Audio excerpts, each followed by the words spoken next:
an idiot. I only went live on Twitch. Okay. So we look pretty good over here. Actually, YouTube looks surprisingly really good. I really like YouTube. I need to mess with my camera.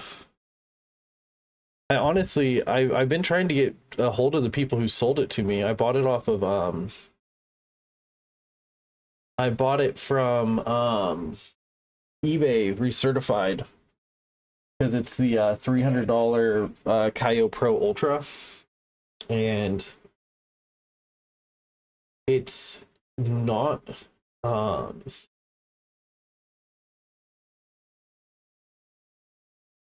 it's not performing like it should.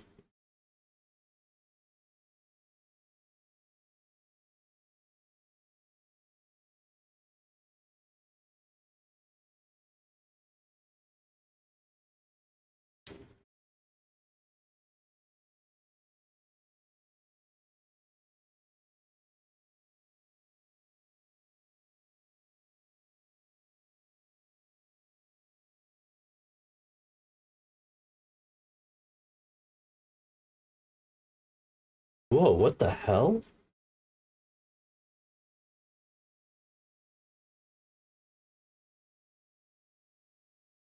I didn't know I could set my my light to do this. Well, that's seizure inducing. That's good. I get it to change colors and do that too? Turn this into a Pokemon.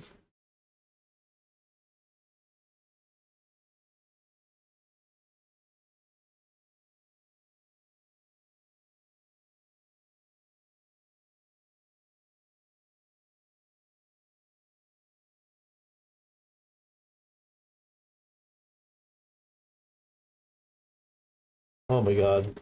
Alright, let's see if this worked.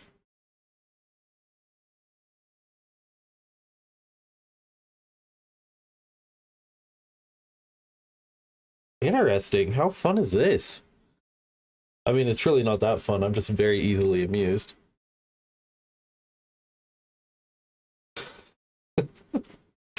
Oh, this is ridiculous. Alright, whatever it lands on, we're sticking with. It's just not going to stop. Okay, whatever it lands on. Bitch, stop.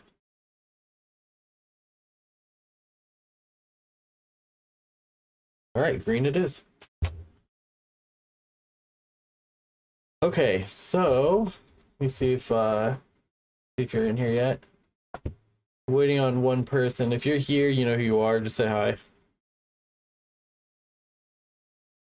Oh god, it's changing. Just fuck off.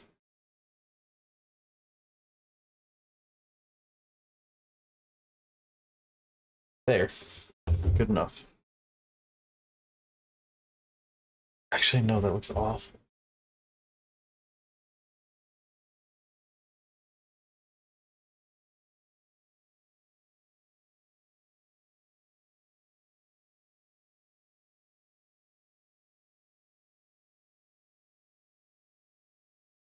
That looks a little bit better.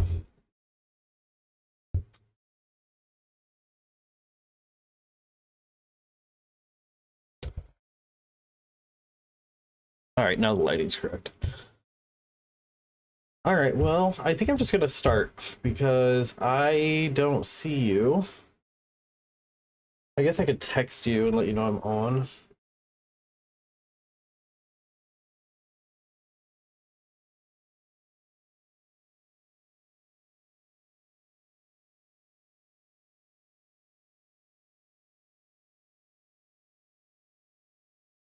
All right, so the main thing that I want to go over right now is the difference between going with an Intel platform versus a Ryzen platform, AM4 versus AM5, 12 versus 13 for the Intel series, the price points that you should be looking at, what CPUs, motherboard combos to go with, and I could also go over whatever else that you would like. So if anybody has any particular questions, I'm familiar with all of the graphics cards up to the 3090 Ti. I've only, for the 4000 series, I only have first-hand experience with the 4090, so I can answer questions about the 4090, but I can't honestly answer questions about any of the other cards because I haven't owned them, built with them, etc. For the Ryzen 7 series, I have built with the 7700X, the 7700X, and the 7600. One X670E, two B650s. I currently run an i7 12700K with the RX 6900 XT, the XFX Limited Black. It has the XTXH chip. If you're going to go with the 6900 XT, I highly recommend getting one that has that XTXH chip in it, because that thing boosts the crap out of the 6900 XTs. It gives it like a 10 to 15% performance boost over the others. And I honestly bought mine on accident, and it's crazy how well it's still holding its value. But yeah, that's kind of what I want to go over. Mainly the difference between the platforms, though. The prices of the CPUs right now, motherboards, where, depending on like what price point you want to build with, the best, like, price to go with. And also I want to look at the used market too, because there are some really good deals depending on where you live. I'm going to look at my local used market. Normally I go to eBay, but I'm going to do local because I live in kind of a weird place that's very tech heavy. I'm in Portland, Oregon, and the amount of tech deals here is absolutely insane. Like, it's ridiculous how many good deals there are. Today might not have any good deals, but you can come across like just insane deals every now and then. It's definitely worth looking at. But I'm going to start with the difference between what, like, if you were to do a brand new build right now, the main thing you want to look at is what platform to go with. Anything below the 12th generation for Intel, you do not want to touch. It's not worth it. Unless you get an insane deal, like an 11900K, with like a Z5, with a nice Z590 for like 200 or $300, you are not going to be able to match the performance of other $300 CPUs. It's really insane that that's the case, but if you look at this, so let's do the just do quick YouTubes. We do the 11900K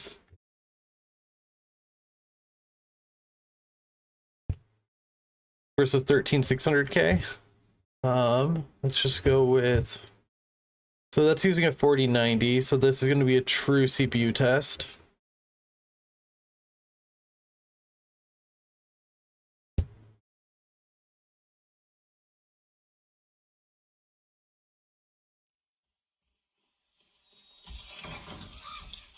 You broke our bridge. How are we going to get across? So not only is the 12700K beating it in minimums and average frames, the 13600K is beating both. It's insane. The any Intel CPU below 12th generation is not worth your time. Like, and you got to think about, like, this is the best CPU you can get for the 11th generation. This is the cream of the crop, best one you can get. And this is the mid-range, well, kind of upper mid-range CPU you can get right now for the 12s. And then this is the true mid-range CPU you can get for the 13s. If you're doing a $1,000 to $800 to $1,000 build, depending on what you can get the 1300 for, the 13.6, either K or KF for, this is the CPU to go with. If you can get it into your budget, because it's going to pack the best price to performance when it comes to an overall just overall usefulness.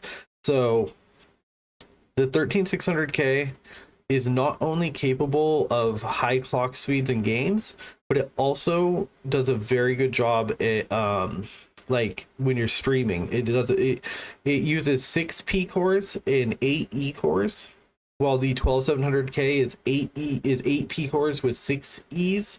But since the architecture's been fixed, or not fixed, it's been it's been improved from the 12 to the 13. There was a huge jump in performance per core, that you actually get more power from the 13600K than you do from the 12700K from the previous generation. And that includes in both streaming and in overall gaming performance. The 12700K is great if you can get it for about $200. But anything more than that, the 12700K is not worth your money when it comes to what else is on the market right now for the $1,000-ish build.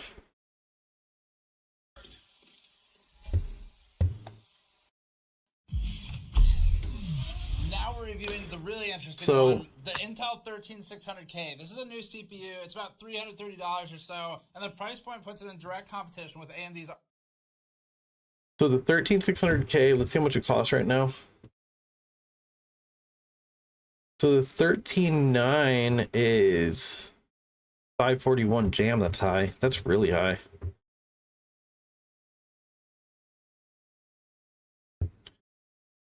So the 7800X3D is $399. Is there any deals for it? Let's see.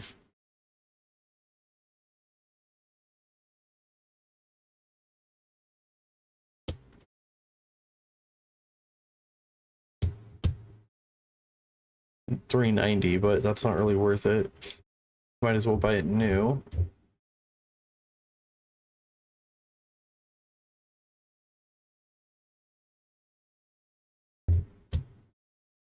So $399 at Amazon.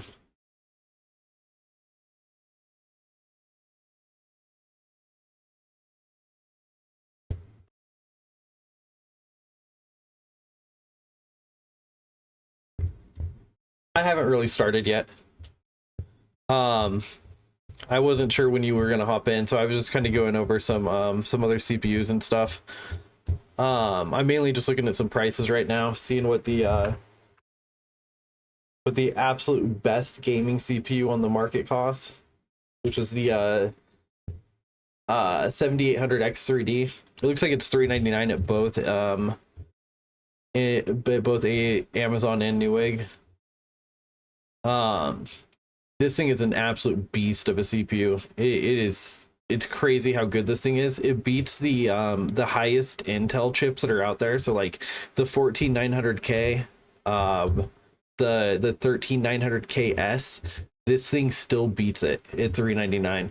This is like the 1080 Ti of CPUs for Ryzen. I think they're gonna have a very hard time in the future beating this thing. If you want like the best gaming CPU that's capable of doing everything else, this is a very, very good 8-core. It's an 8-core 16 thread, and the extra 3D cache, for some reason it just boosts the living hell out of it. It's crazy how good the CPU is, especially for the price point at $399. But it was even cheaper than that about 2 weeks ago. It was down to $367, I think is what it was selling for.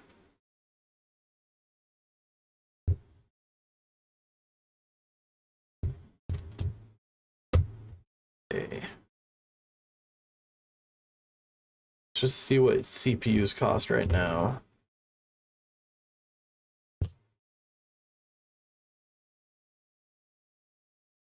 So 285 for the 13.6, 284 versus 285. The 13.6 beats the 12.7 in every metric. Even though when you look at it, you wouldn't think that, oh, I was wrong. It's 8P plus 4E is what the 12700 is. This one's 6P plus 8E, but the architecture is so much better with the 13 that these 6 performance cores beat the, or match/beat the 8 performance cores over here in the 12.7, and the 8 efficiency cores actually work extremely well with the 13.6. This is a very, very good CPU to go with if you're doing about a between $1,000 and $1,200 build. Stay away from the 12,400. Unless you can, I mean, for 145 it's not a bad price, but this is usually a little bit more than that. Only look at the 14 series if the 14 series and the 13 series are the same price, unless you do a lot of like heavy, like really heavy rendering and workloads. The 14700 is, even though it has a few more cores than the 13, it's actually only 7% better at multitasking, and I believe 5% better at gaming at most. Like, that's the highest percentage difference.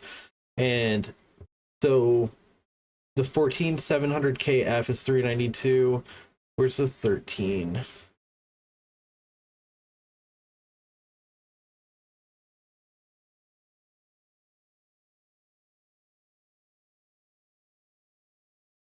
So 14700K, where are you? So 392 for the F.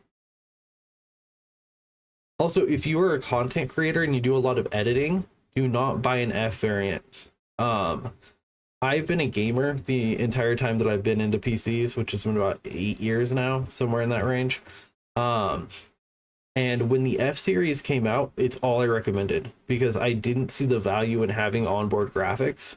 But if you do a lot of rendering, the built-in graphics in the chip allow you to scrub. And I believe it's one of the major like softwares for editing. It's one of the few chips that you can actually like scrub with and do well. So there's some encoder that's inside of the Intel built-in GPU that is nowhere else. I think there's like, I forget what he said. One of the creator focused YouTubers I follow was explaining it. And if you do a lot of editing, a lot of content creation, anything in that like realm, having the built-in iGPU is extremely useful. I always thought that it was a waste of the $20, $20 or $30, and it's not. Make sure that you do keep it if you can, if it's within your budget.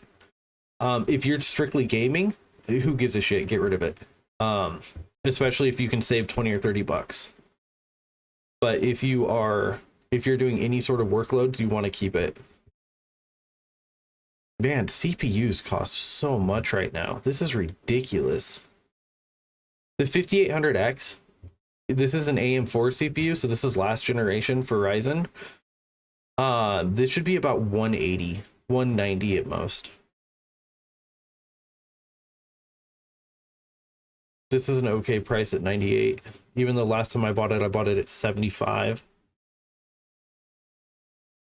So 401 for the 14.7, and how much was the 13?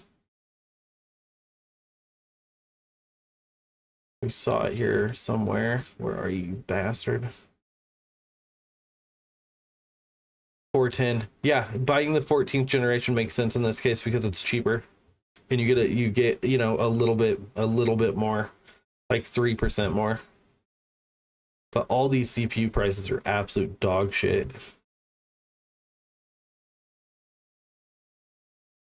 The 7600 is back down to what it should be at 199. This is a really good CPU if you're doing like an mainly gaming focused AM5 build where you want to get onto the new platform. This actually puts you in a really good spot for how well it performs. The 7600 should perform around the same as the 12700K. It's pretty crazy how good the CPU is. I would, if you can get the 7600 for 199 and the 7600X for 199, I would honestly still go with the 7600. It's almost always going to be about 20 or 30 bucks cheaper, and the X variant always runs it like it's not efficient at all.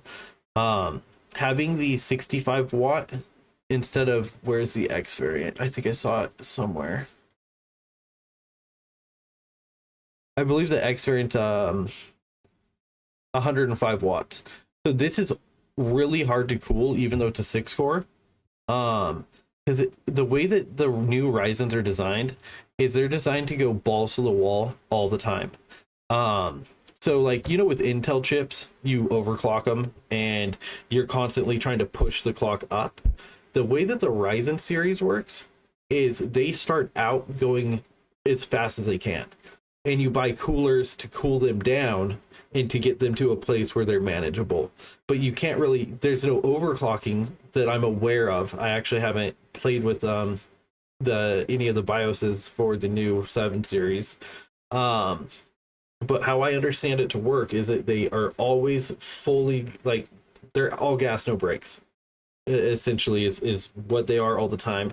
And with the X variants, because they use so much more wattage, they're a lot harder to control. You have to get a better CPU cooler always. You have to get you need to make sure your ventilation's better.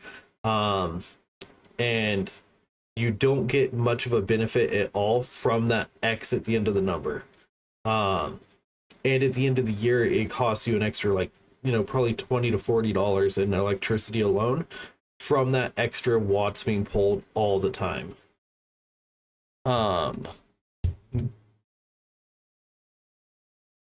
what's cool about the 7600, so 7600 verse, so the 13600 beats the 12700K. The 13600 and the 7600, see what they do. All right, what do we got here? What GPU are they using? Doesn't say.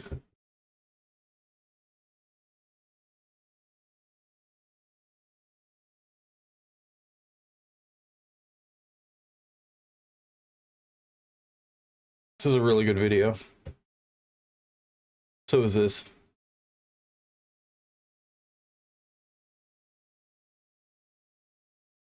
Come on, I don't want to see a deep dive. I just want to see numbers.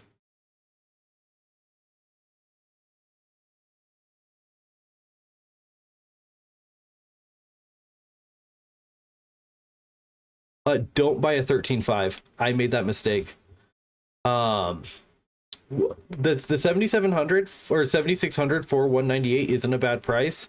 The only thing I'm not sure of with that CPU is how well it streams. I know that it games really well. I don't know how well it does at streaming.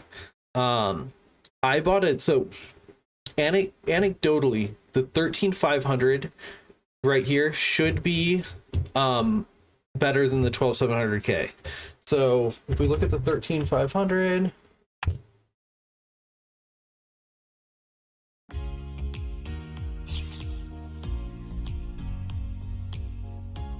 welcome back to Hardware Unboxed. Today we are checking out the highly requested 13500, Intel's new $250 Core i5, packing 14 cores in total, 20 threads, and 35.5 megabytes of cache. This is a very interesting, almost hybrid-like CPU, as it packs the larger L3 cache capacity of the Raptor Lake i5s, while using the smaller L2 cache of Alder Lake. So it's not merely a locked version of the impressive 13600K. Therefore, I am very keen to see how it performs. But before we do, it's garbage is what it is. So I before I bought my 12700, I went with the 13.5.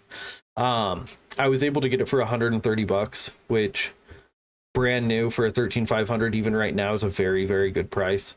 But I got it for $130 and I put it on a B760 motherboard, a brand new Tomahawk that was like $170 on sale. So for $300 I got a 13.5 B760 combo with DDR4, with a DDR4 Tomahawk board. Okay, OLED display. And the case all I went off of was this information. So I knew that I had 6 performance core with 8 E-cores, just like the 13.6 does. I knew it didn't boost as high, and I knew that it had a little bit less cache. Didn't feature any E-cores at all, so we're going from 0 to 8 in a single generation. However, like the P-cores, the E-cores are receiving the 12th gen cache capacity. So that's a massive gain that sees the locked i5 even outpacing the 7700X. It was also just 12% slower than the 13600K, and that difference for this test is purely down to... So the multi-core showed that it destroyed like everything, like the 5800X3D, the 7600X, the 7700. Theoretically, with the multi-core score being this high, even using DDR4, I figured that streaming with the CPU would be really good, especially compared to like the 12.7 or the any of the 12th generations. And so I bought it. If you look at the jump between the 13.5 and the 13.6, it's pretty nuts how much more you get out of this thing. Even though it's only, when you look at it, it's only clocked a little bit higher, but in reality, there's something else that's unlocked, and I don't really know what it is that makes it so much better. Because it's the same cores theoretically. A very small role here. Oh, it's the cache, that's why. Similar to the 7600 and slightly less than that of the 12600K, for the simple fact that the 12th gen part does clock a bit higher. Still, when compared to the 13600K... So these are going to be your gaming scores. So the higher the number here, the better you're going to do in gaming. It's pretty much always how it's going to break down to. Unless you're the 5800X3D. For some reason, this thing's all the way down here, but we all know that this thing matches the 7600. A lot of times it keeps up with the 77. The 5800 X3D, it does, all these X3Ds do weird magic. I don't really know how it works, but when it comes to gaming, even though the number down here for the single core is low, what it can match is just ridiculous when it comes to the cache. So the 13.5, 18.7, 1858, so the 7600 and the 13.5 are going to get about the same gaming performance. What ends up happening with the CPU that I found, I might have just had really bad luck. It's very, very possible, because it's fully anecdotal. It's only me. But I stream to 3 different platforms. And the last productivity benchmark we have here is... So let's go to games. The Rainbow Six Extract in the 7600. Go to something that's actually hard to run. To 205 FPS. Where are you?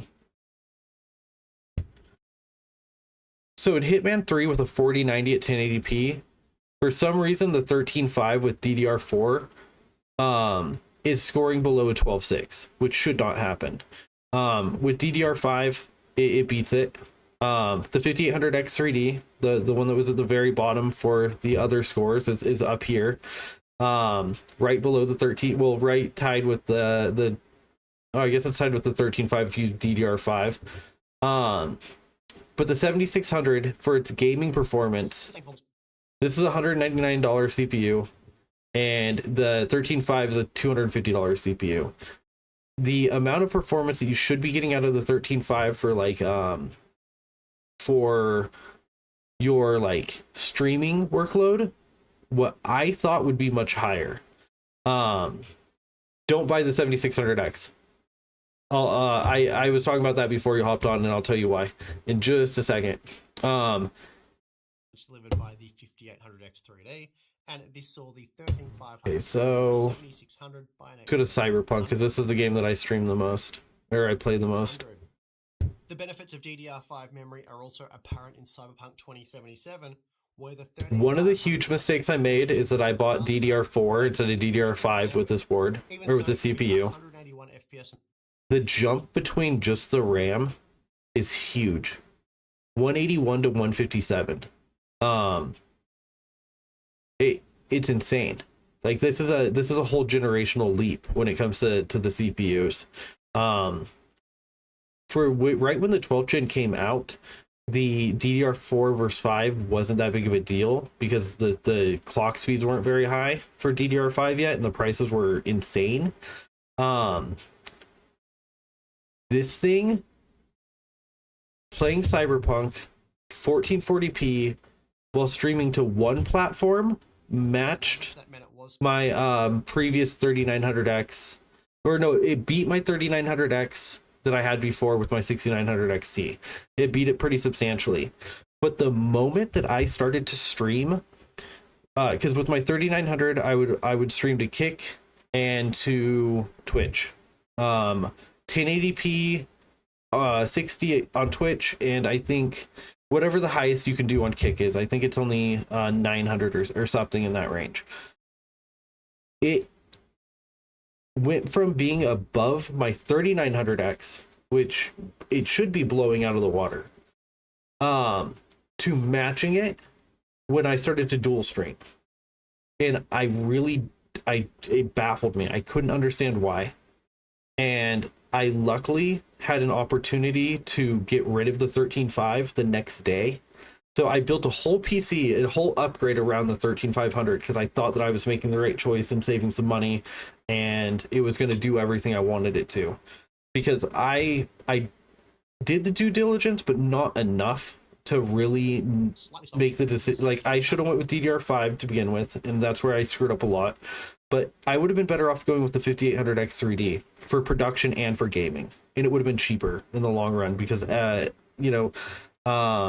motherboards were, I already had the motherboard. I had an X570S, so it would have just been a CPU drop-in instead of doing it, a whole new build.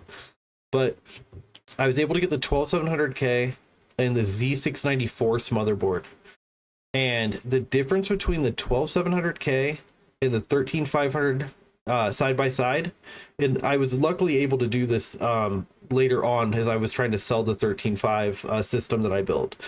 The 12.7 outperformed it in almost every metric, and the 12.7 was the same price at the time. It was 250, 260, and the B760 board, it was probably because I went with DDR4 that really screwed me. But streaming with the 13.5 versus the 12.7 was absolutely insane how much better my 12700K is with the 8 performance cores and the 6 E cores or whatever. Well, with the 13.6 will actually beat my 12.7 at both with gaming and streaming. Even though it has the same core count as the 13.5. It's really weird how they how they block it off with whatever they did to. It's the cache. It's literally 2 megabytes of cache. That's the difference between the 13.5 and the 13.6. But that little bit of cache, for some reason, completely cucked the 13.500. Like, for $130, which is what I paid for it, it was still a fantastic CPU for the price. It wasn't worth me keeping. Yeah, 175 for the 12.7 is a really good price. It's a good CPU. I want to upgrade from my 12.7 really badly, but there's really no reason to until there's a big enough generational leap to really matter. And honestly, the only way to get that is to move over to Ryzen. Even like I've been looking at like the 13900KS, which I can't afford. It's a pipe dream. But the difference between the 12.7, 12700K, at 5 gigahertz versus like the 13.7, you're looking at what, maybe 20% at like the highest end versus the like the flagship versus it. But if you move over to Ryzen with the 7800X 3D, for the price point, it's cheaper than the Intels, and it is a better gamer. The only thing I don't know is how well it streams, because I've never streamed with any Ryzen 7000 series. The 7700X is awesome. The 7700X is a very good CPU. The 7600 versus the 7600X bearded, the reason why the 7600 is the one you want to go with, and same with the 7700 this is 100% of my opinion, but the non-X variants of the Ryzen CPUs, even though they're a little bit below the performance level, they're much easier to cool. Much easier to cool. So like with the 7600X, you are dealing with a 105 watt CPU, and with the 7600 base, it's almost always going to be 50 to 30 to $50 cheaper than the X variant. Like right now it's 199, while the X is 230. The 7600X is always running at 105 watts. Or a little bit higher. I think it goes up to like 115, but it's rated at 105. The way that Ryzen 7 series works, because all the way up until this point, at least from what I understand of like all the core series and the older phenoms and the crappy FX series, they all did the kind of the same thing, where you had a base clock and then you overclocked it to get higher and faster. The way that the 7000 series works is that it's immediately balls to the wall. And with that being said, you are going to be getting the fastest that CPU is able to go is what you start with. And the lower you can cool it, the more performance you can get out of it. Because it can run up to like, it's ridiculous how hot it can get. I think they can get up to 115C if I remember correctly. And when they first came out, because only the X variants were on the market, 84C was considered normal operating temperature for the 7600X. You shouldn't have to put a 360 millimeter AIO on a 6-core 12-thread CPU. And the reality of the 7600X is if you want it to run at its peak performance and be somewhat, efficient, you have to put either a high-end 280 millimeter or a high-end 360 on it to contain it. Just like with the 7700X or the 7900X, all of the X variants are all going to be running. They all run full bore, and because their wattage is so much higher than the non-X variant, the amount of actual cooling power you need is, it goes up significantly. So like, I'm really surprised I'm able to run my 12700K pretty efficiently on a Scythe. I have the Scythe. I'm one of the few people in North America that has the Scythe Fusion ARGB, the dual fan variant. It matches the Noctua NHD 15, which I have that thing in a box over in my closet. And I'm able to run, I run my 12.7 at 4.9 gigahertz and 3.9 on the efficiency, so only a little bit faster than base. I think base clock is 4.8 and 3.7. I'm going to put a 360 on here soon, just because I want to overclock it and play with it. But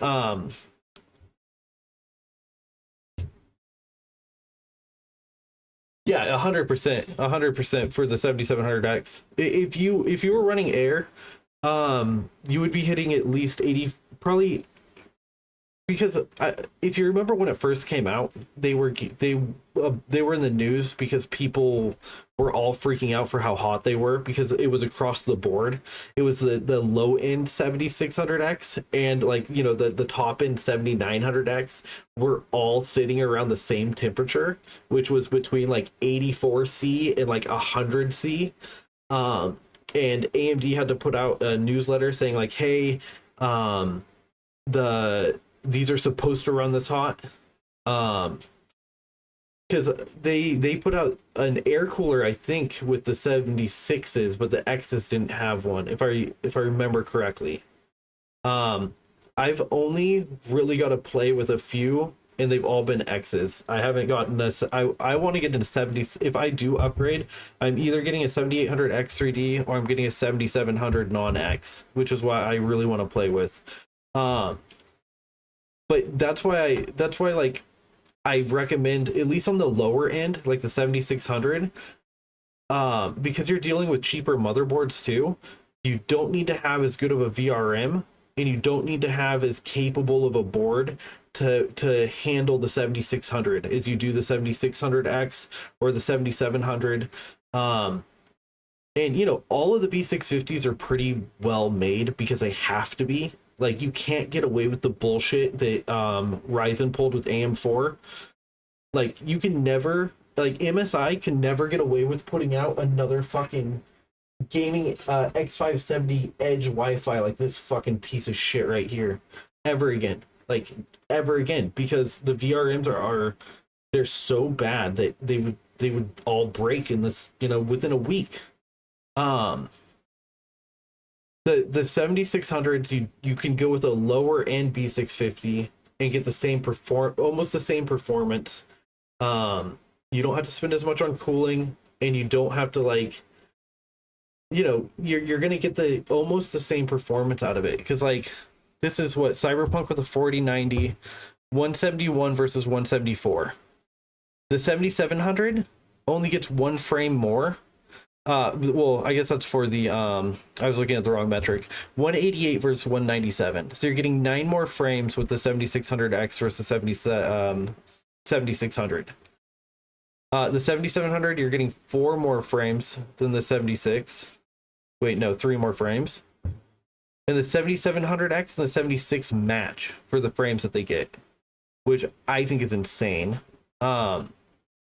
But 188 versus 197 realistically is not very much. And if you're only looking at gaming metrics, I don't see the point in one going with the X variant because of the temp differences, and I don't see the point in moving up to the 8 core if you're only gaming with the Ryzen series. It's when you start doing streaming and other multimedia and stuff that I see the big difference.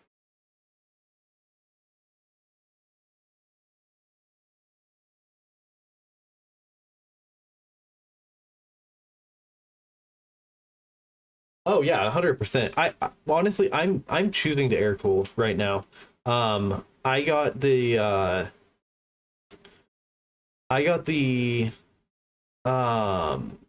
this Mugen 5 for like pennies on the dollar. When it came out, it was like $100, and only a few people actually reviewed it in North America. And I'm acquaintances with one of them. He's a local YouTuber. His name is the God, what's his name? The Tech Buyer Guru. I know his real name. But I've been able to get a lot of like really cool fans from him, a lot of really cool AIOs over the years. Like I got one of, for my birthday, he gave me one of the brand new H115i Elite LCDs, which was awesome because like I don't have the money to buy that kind of stuff. But he's the reason why I've been able to play with like I had a Sligger S650, one of the little ITX cases, and I've got to work with a bunch of like Silverstone, like mini ITX Silverstone cases, some of the like cool weird ones, the Vortexes or whatever. And you know, just by the luck of me knowing who he was when I first met him from a Craigslist ad, and like, you know, building that kind of relationship where I will come over and, you know, I'll spend a couple hundred on some cases and some coolers and whatnot. I've been able to play with a lot of like really cool stuff that I would have never been able to see. And my CPU cooler that I run right now,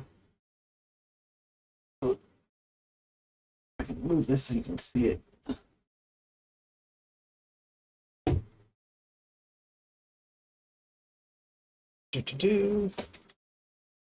I mean, I have an Arctic 420 as wall art. Stupid fucking AIO. But yeah, this is the sorry, I'm trying to get this where it's stable. It's the Scythe Musion dual ARGB cooler. And for some reason, this thing is it's really, really good for what it does. Like, you know, it's not the, for an air cooler,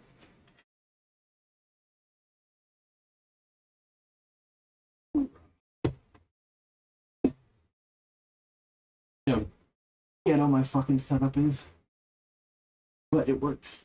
For an air cooler, And for the price I paid, which was like, I think I paid $25 for it, which is like getting a Noctua NHD. Actually, I have a NHD 15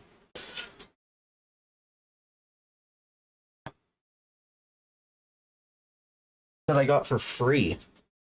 I bought a case off of Craigslist about 2 years ago.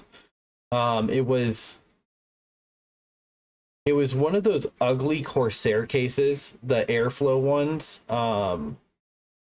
They made an air version and an RGB version. It was before they put out the newer 4000 series and 5000, 7000. It was their like more flagship series from not but it was from the generation prior to the one. But the dude was just sick of it, and he gave me 5 Noctua fans and a NHD 15, which I was pretty awesome. I haven't actually installed it on anything yet because I have so many other, like, I'm too pussy to put it together, but I've got one of the Thermaltake C360 DDC kits. See if I can find it here.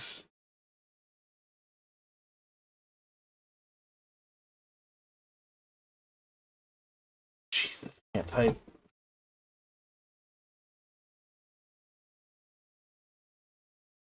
All right, where are you? This one right here. I have this kit just chilling in my closet. I've had it for about 2 years. I got it from Amazon warehouse, unopened, or it was opened, but it hadn't been touched. Like, the threads have never been used. None of the pipes have been bent. It's literally a brand new kit. It's got the water in there. It's got everything. I got it for $140 or $126, one of the two. I can't remember. Just something ridiculous. And I've had a few cases that it would have worked really well in, but my plan was, honestly, because I have so many AIOs, was to get a water block and use this to just cool my GPU. I was gonna put it on my 6900 limited black. It's got the XDXH chip in it, so I thought I'd be able to get more performance out of it. But since it's the variant that it is, which is the XFX version of the XDXH, you can't go above 1.2 volt no matter what. You can't overclock past it. You have to put you have to do some like actual hardcore overclocking, like shunt mods and shit, if you want to try to boost the voltage, which I'm not gonna do, because one, I can't afford to blow up my card, and two, I don't even know if it would work because it doesn't have a BIOS that supports going faster. But realistically, you should be able to get more power out of it, the cooler you make it, blah blah blah. But yeah, having this thing laying around, if I end up getting like a 13.9 or even honestly, yeah, probably a 13.9, I'll probably put this thing together and put it on there, because I feel like you need this, a 420, or a actual high-end AIO to keep that thing cool. It's ridiculous, like trying to keep 13.7s and 13. I was battling a 13.7. It was a 13.7 4090 build that I did, and it was in the Z790 Unify X board, and the client didn't want, which for some reason he didn't want any overclocking, even though he got a high-end overclocking board and he got a super high-end overclock. He got the 4090 with the cooler, the 240 millimeter cooler hooked to it, the Supreme X, that's the name of it. So he did DDR5 64 gigs, and what was it? I think it was like CL36. It was good RAM, but it was basic. It was just all black. He didn't want any colors, which is why we went with the Unify board. but for some reason the DDR5 RAM wouldn't run past 1.10 volts. And he didn't want me to return it. And we also bought a 420 because we got the Inthru Pro Elite 2 case because it was a bigger case that according to the specs you could put a 420 in it, but in reality it was a radiator, not an AIO. The 420 AIOs will not fit in the Inthru Pro Elite 2, which was a very embarrassing mistake to find out. Halfway into a $4,000 build. Pro 2. The name of it? I don't think Elite's in there. I think it's just Pro 2. Yeah, this case right here.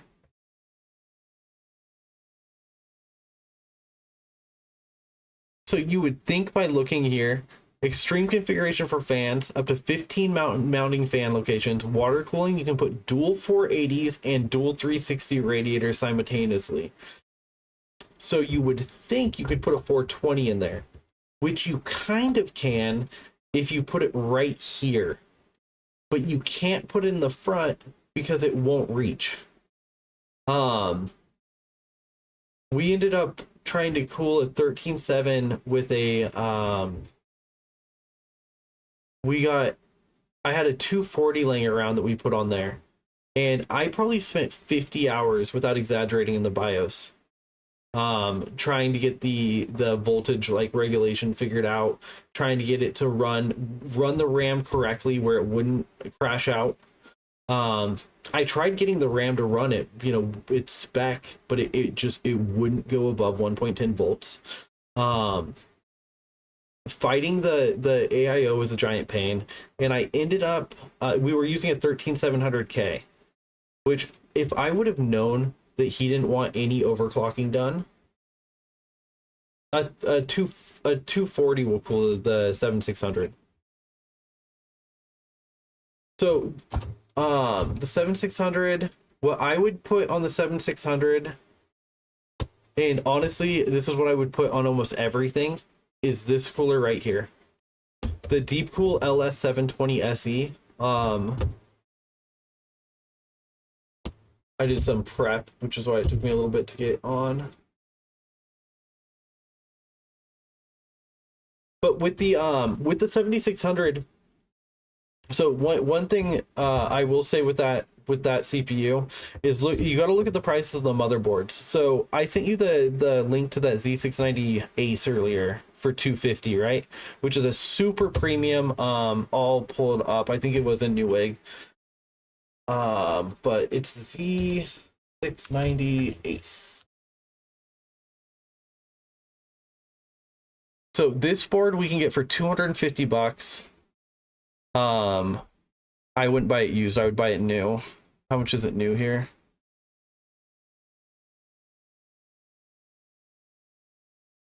So $258, but none of these are through Amazon.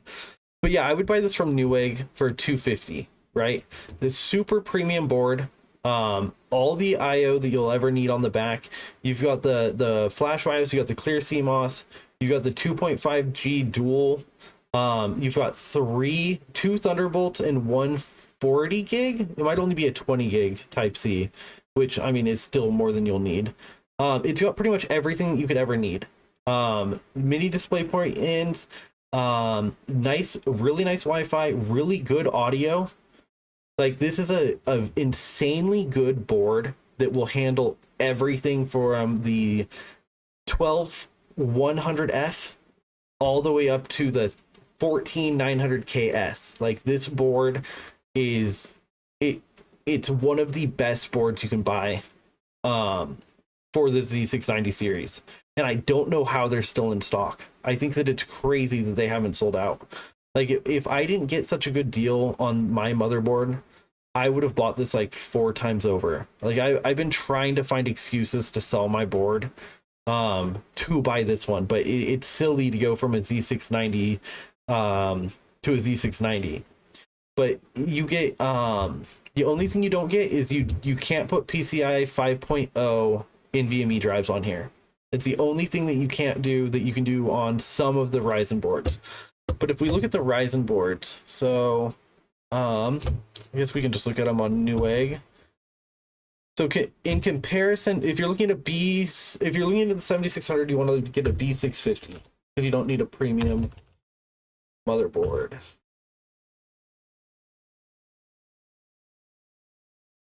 The starting price is 130 for any board, for a board that's like somewhat decent, and it's this one right here. They just came out, and this is probably the lowest end board that I would put us, or the nicest of the like low cost boards is this one right here, the B650M Pro RS. And you're looking at $130 for it. But if you look at the comparison, so if you wanted to stream, you have there's hardly anything back here in comparison. You got shit audio. You do have 2.5 gigabit, which is pretty cool. But yeah, the IO is absolutely terrible. The price difference between the two, like what this does is it allows you to get onto the platform for Ryzen 5, which is in the long run going to be a better platform than the current Intel platform. The 7800X3D, that $400 CPU, is the best CPU you can buy for gaming, like hands down. But in order to get a halfway decent motherboard over here for AMD, I think the Riptide, the boards are finally coming down in price. So like, see, I don't like the Lightnings. I like the Riptides more than the Lightnings.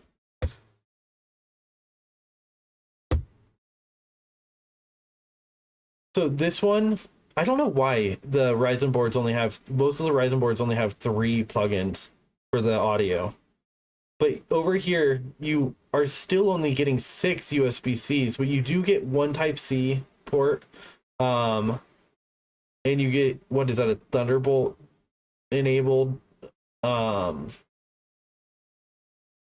forget, USB-C Gen 3.2 is the name of it. At 190. This board, actually I lied. This is probably the best board that you can buy for the price. I forgot that this one went down in price. This one's on sale. God, dude, that audio IO is awful though. It's fucking garbage. But this is the board that I would put with the the B650 Gaming Plus. Let's look at it.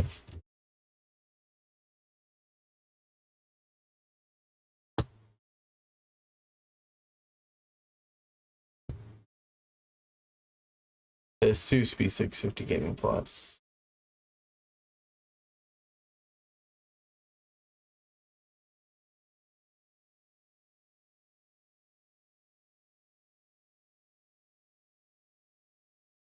For 212? Is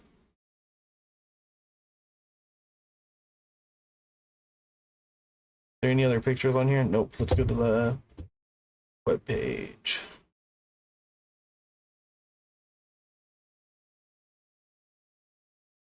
That board is ugly, but it is worth the ugliness, because if you look at the difference between the ugly and the amount of like ports you get, it's worth the eyesore.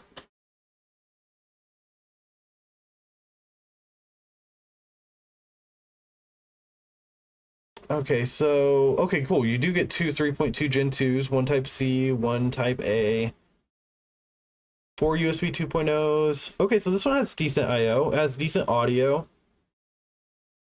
You still have, a quarter of the amount of overall plugins that you have on the Z690 Ace. This would be good enough. Here, let's see. 14 power stages. You do have 5.0 M.2 support. Really? Is this an E? Oh, weird. I guess you don't have to buy E's in order to get the 5.0 now.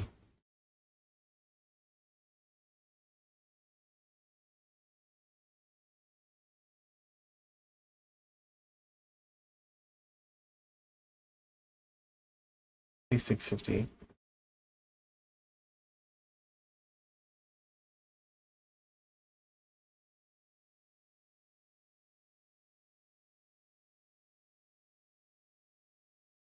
So if I was looking, so if I was honestly look, you are gonna go Ryzen? Okay, cool. So the main reason to go with Ryzen, if you're looking at like with Ryzen, what I would really plan on doing is I would plan on upgrading your CPU after the next set of CPUs come out, because your 7600 is it's gonna, for $200, it's a fantastic like place to start. It really is. That 7800 X3D, next time it goes on sale for like 330, I would sell it for like $170 or $180 and pick up the 7800 X3D, and I'll show you why here in a second. This board should be fine to put it on too. What's kind of nice is that CPU can be put in almost any board, because it isn't it isn't insanely like demanding. Like, it's demanding, but it's not crazy demanding. The one thing that I wish that this board had, and what I would probably look for, is I would go to Amazon warehouse, look up just AM5. So we know we're going Ryzen then, so AM5 motherboard. And to be honest with you, I have bought a ton of motherboards over the years using this using Amazon warehouse.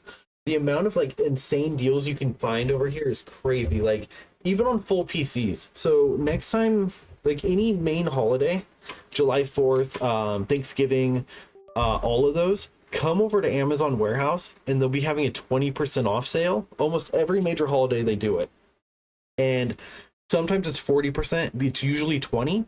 And every now and then they'll have PC gaming parts that are part of it. Back when the 360 hertz Asus monitor came out and it was still 700 or 750, I was in Amazon warehouse right when the deal started, because I knew that it was going to start. I think it was for Christmas Eve or Thanksgiving, or one of those main holidays where they do the deal. I got that monitor for $230 instead of 400 and whatever it was, the warehouse price, because it's whatever the warehouse markdown is plus an extra 20 or 40% off. It's crazy how good of deals you can get. Like, I got my X570S carbon Wi-Fi, which is a $300 AM4 board. I got it for $140 right when they were pretty much brand new. Like, it was within probably 4 months of it releasing, and I love that board. It was amazing, and the price that I got it for was nuts. And I also got a 50 I think I got a 5800 for $145 or $150 back when they were selling like what they're selling for right now, like 250, 260. But yeah, it's definitely worth coming over to Amazon warehouse and just kind of looking on major holidays. It's crazy the deals that you can find.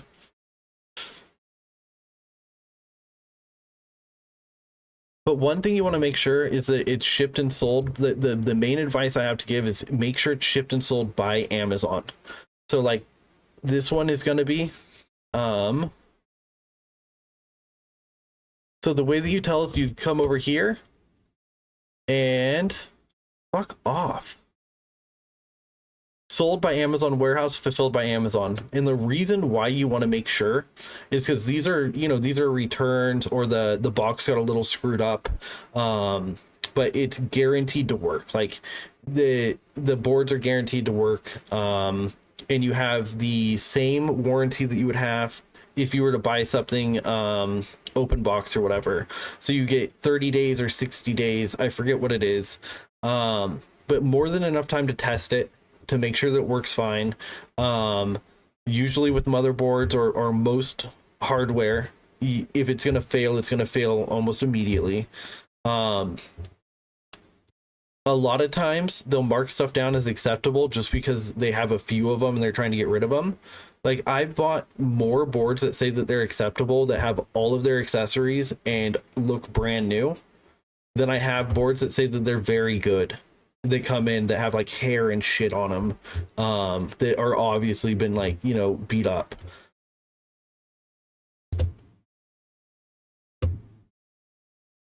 But you can save a ton of money over here going to Amazon Warehouse, especially for boards. So let's see what this Aorus Elite, and also the warranties for the factory, because all they look for is the invoice to see that you bought it from somewhere. So you can almost always get the warranty for the motherboard from the factory. You get the full 5 years or 3 years or whatever.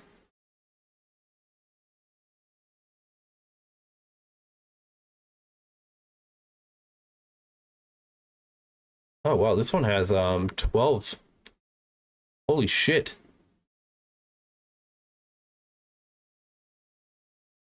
This is only 157 bucks.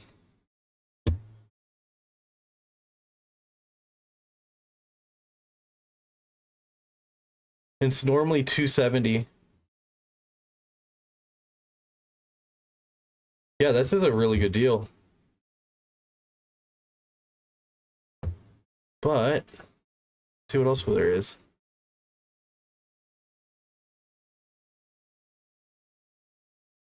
The B650E, let's see, it's only a 12 plus 2. Only has 3 M.2s.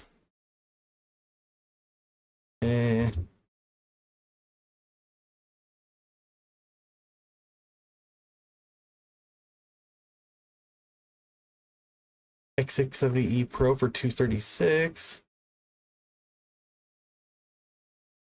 14 power stages, 153 bucks. It's the micro ATX version.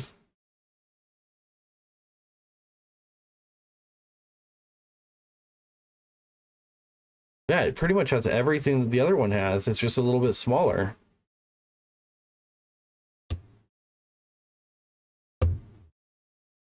Yeah, 153 bucks is not bad at all. Do you have a case? 67 cheaper.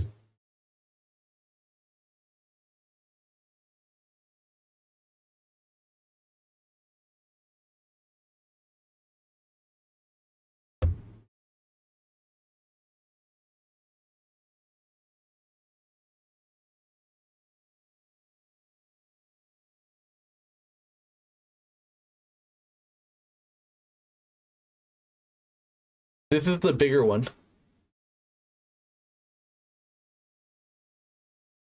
And this is the Wi-Fi 1, right?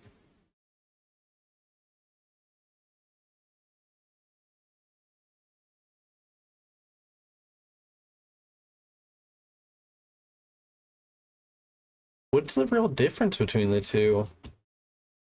So this one's got a 14 power stage, the same with the other one. This is a full ATX board, while the other one's a micro ATX.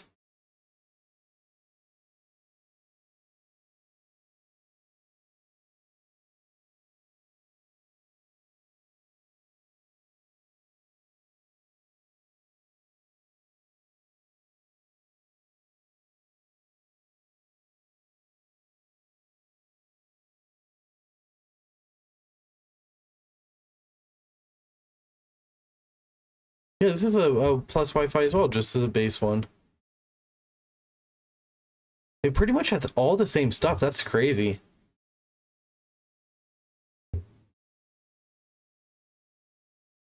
Okay, let's find a good board. I'm looking at crap. Blah, blah, blah. The B650 Aero G. The Arrow series is these are really good if you one, like the white aesthetic, and two, if you do a lot of content creation. This one seems to be lacking though.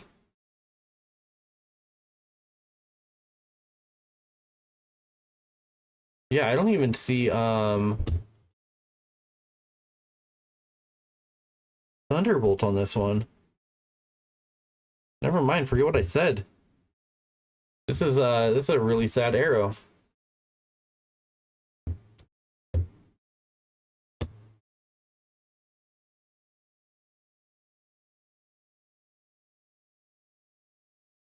The B650 creator.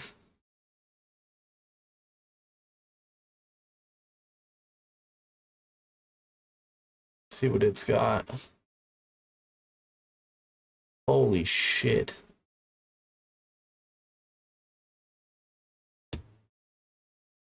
So it's got a 4K HDMI port, a BIOS button, 4 USB 3.2 Gen 2s, 3 Type A's, 1 Type C, DisplayPort in port 2.5 gig, 1 gig Ether, 3.2 Gen 2, another Type C, DisplayPort alt mode. Oh, 6, so for cameras and whatnot. 1 optical SPD. Okay, so optical and full audio. How many M.2 slots? The one, I think it only has 3. That's kind of a bummer.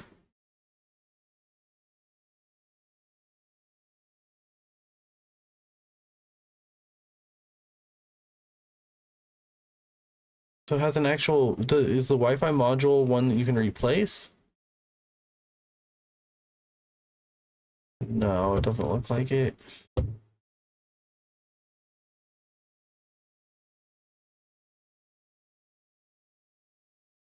Yeah, these are finally down to a price that are somewhat affordable. For like ultra budget builds with the 7600, these A620s are actually not that bad. Usually I would put the new A620s in the same line as old original B650s or B550 or B550s. B450, B550 boards. For the amount of features that they have. Like the crappier ones. Usually 620s you want to stay, or any 620 series you want to stay away from. But these newer ones, if you're just doing like a really tiny, like if you're just doing a budget build with like a 7600, and you know, like a 3060 Ti or a 7600, RX 7600, I'd say these are kind of the perfect little boards. Which is awesome because you couldn't find a board that was worth anything for less than $250 for a long time. All right, so we got the X670E version of the TUF. We got 16 power stages, so that's 2 more than the Gaming Plus. 4 M.2 slots, so you got 1 more M.2 slot.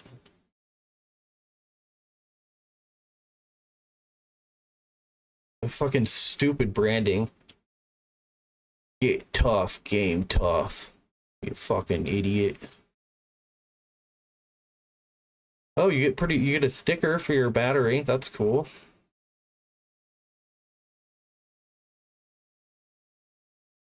Let's see the oh, it actually isn't that bad.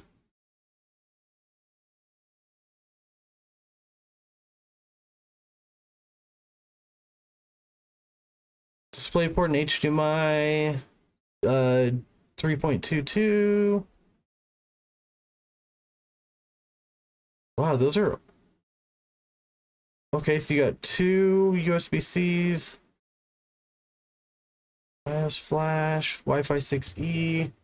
This isn't a bad board for $200. Wait. Okay, so it does have the same power stages. Never mind. They just said it different. Not that it matters. Almost all of these, I think, are going to have Gen 5.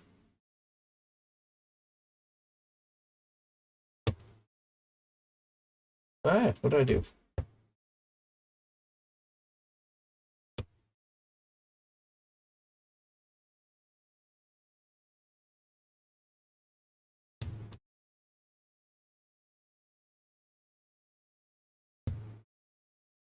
You need a power supply.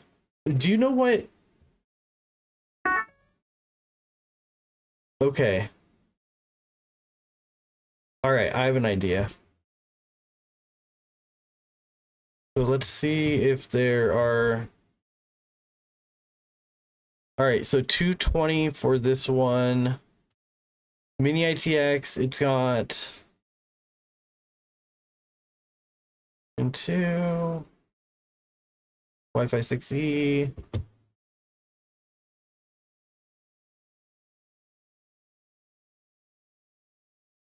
Okay, 2 DIMMs, which is perfect. 12 layer 2x copper PCB. Holy shit. Fully covered MOSFETs, M.2 thermal guard 3, PCI 5.0, PCI 4.0, NVMe times 4. This thing has 4 M.2 slots on it. Holy crap. USB 3.2 Gen 2 Type C with DisplayPort Alt. ALC 4080 audio. QFlash Plus, so you can update the BIOS without CPU, memory, and GPU, which is awesome. Very, very limited back, but damn, that's so limited. Holy crap.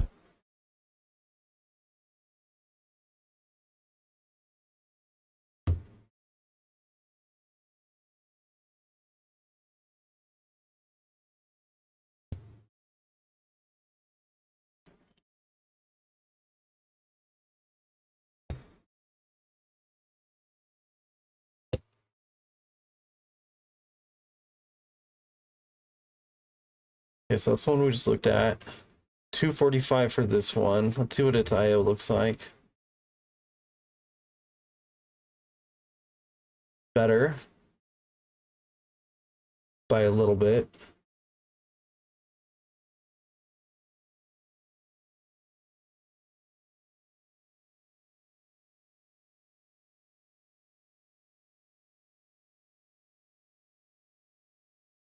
This is the one that was 194?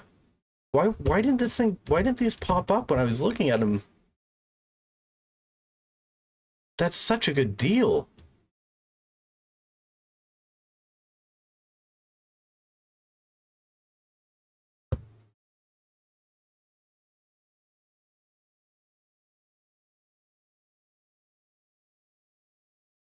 So this is the one that I believe broke the record. I'm sure the record's been broken since for the fastest memory you could put in it, but maybe I'm wrong. It might have been this one's older brother. It was the first board I ever saw do 7800.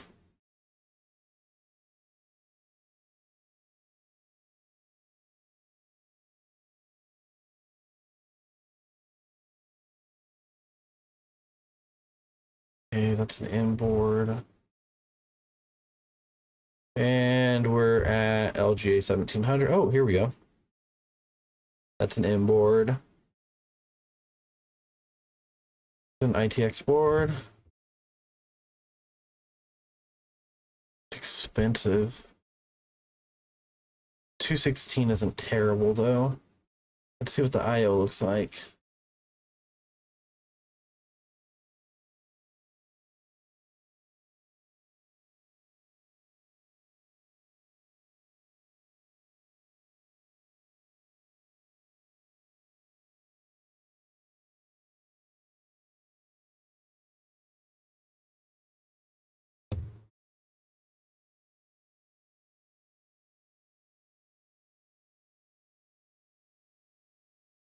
If you need a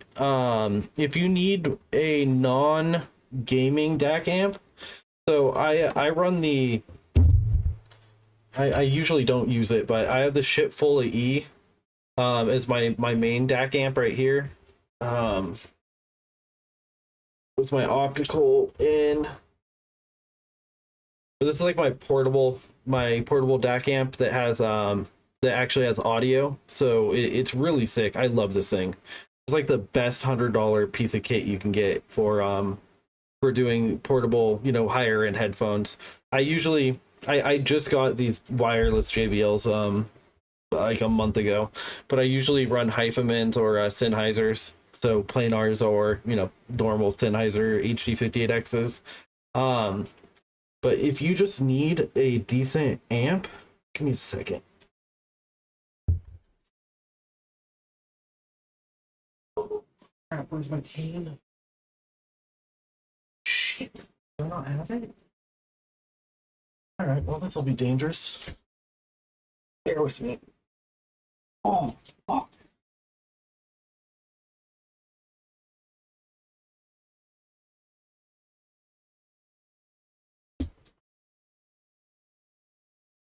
Ah! Oh, God.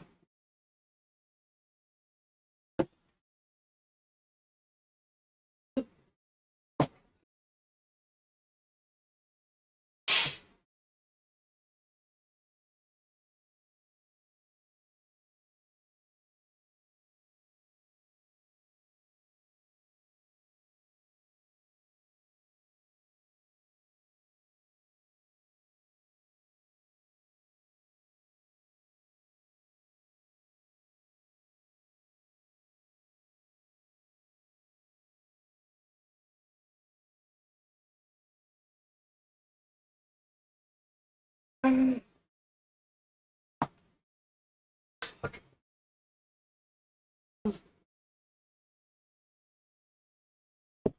Oh my God.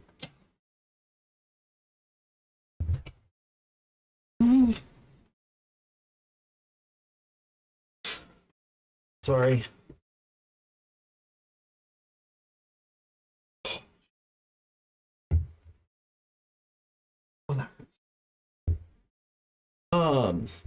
So I've got the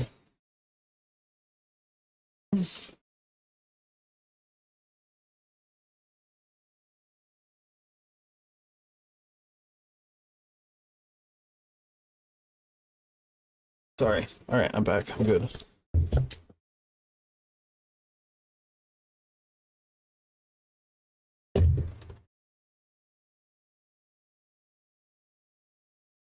So it's this little thing right here. So this is just a headphone amp, which I didn't know when I bought it because the Mayflower Arcs have always been like the shit full of E. They've always had a headphone like for your voice. This is the Mayflower Arc Mini. It's a decent little DAC amp. Well, I guess it's just I guess it's a DAC amp. I don't know. It works with the PlayStation. It works with PC. You can set the EQ like in the like you can set the EQ and then it stays within the machine. I bought it brand new right when it came out. I sold my Mayflower Arc Mark 1, which I'm not happy about because I didn't realize I was downgrading so much. But I've used it maybe 10 times since I bought it. I paid like $150 for it. If you want it, I'd sell it to you for like $40. Like I don't fucking want it. It's got a 10-year warranty. I've got the receipt. So if you need a decent USB-C headphone amp, I got you. It's the Arc Mini. I don't know if you know anything from Mayflower Electronics, but they make extremely good gaming. Well, their Mayflower Arc Mark 1 and Mark 2 are extremely good for gaming and audio. So if you want it, it's yours, man. I love my shit. The shit full of E is this is like the greatest like actual true DAC amp you can get. And I got it off eBay back when it was still like brand new, essentially, for $75. And I love this thing. It can only do about 300 ohm, 250, 300 ohm. but the sound card that I have in my PC is beastly. I've got the EVGA new audio sound card, which, let's see if I can even find it.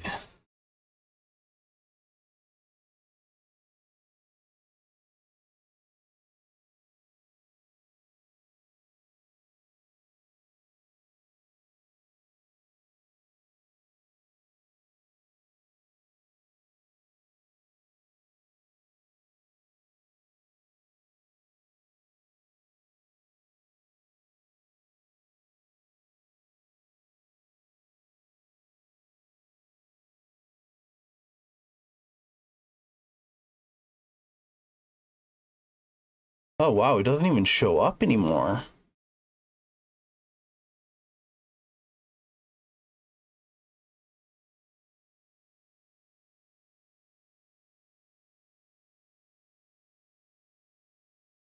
Dude, EVGA's website used to have so many good deals. Every Wednesday they had Midweek Madness. It's so crazy to see them not have anything.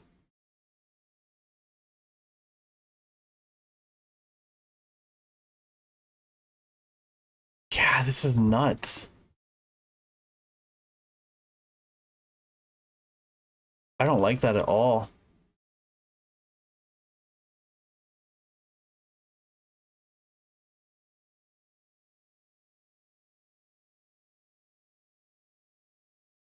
So it's this thing right here. It's the new audio sound card.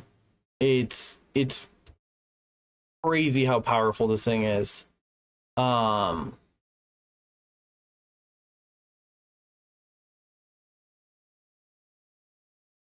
it's nuts. I got it for $50 from a midweek madness sale. So EVGA every Wednesday used to do a midweek madness sale every week.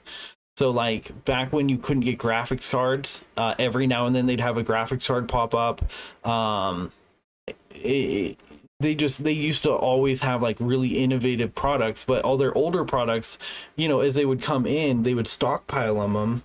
And then every Wednesday you could get a good like power supply for, you know, 40% off, 50% off. And every blue moon you could get something like this thing for, you know, $100 instead of $250, because I think it was $250 when it came out. It was $50 for the new audio card, and I bought it. I saw it once and then I didn't see it again for like 8 months, and I managed to get it for 50. I think the first time I saw it was 100, and I saw this one once, and I regret not buying it so bad, because I bought this little side card. They sold this separately, but this thing here, this complete system, was like the pro version. And I could have gotten this setup, and I'm so mad that I didn't. I thought that I would see it again, though. You know, I had no idea that they were going to stop making them, blah blah, you know. But yeah, these cards were so fucking cool. But now you can't find them anywhere because not very many people bought them. But the new audios, these basic ones, the first generation, very, very, very good sound card. If you ever come across one at like a yard sale, I highly recommend buying one. But yeah, this is what I mainly use now. I use my this thing mainly for my tablets and stuff, for like Amazon Luna or like streaming on the go, because it's all powered by USB-C. And yeah, I love this little thing. But yeah, the sound card that's in there, it dominates. It's so good. But I'll get away from audio stuff. I could nerd out about audio stuff for hours.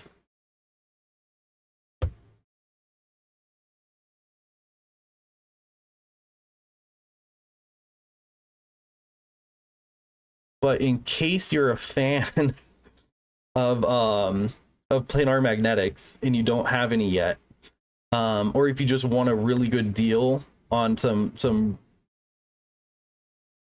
oh, sick. Oh, I actually need a new I need a 3.5 to 3.5. Oh, I have to spend over $100. Never mind. Hyphaman's website directly has open box deals, and you can get like let's see, where are they?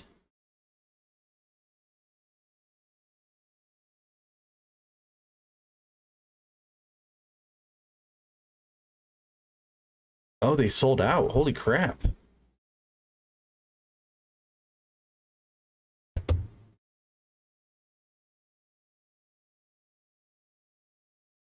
You can get Sindaris for $239, which isn't bad. But that's nothing crazy. I've seen Sindaris lower than that many times. The H400 SE, which is a really good like beginner, starting planar, for $75, which really is not bad at all.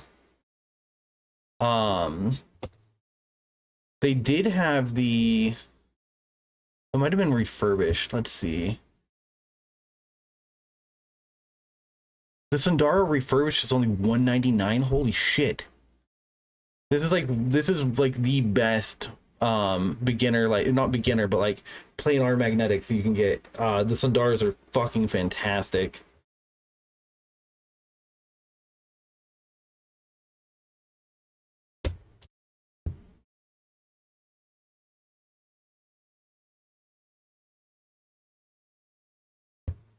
But my headphones are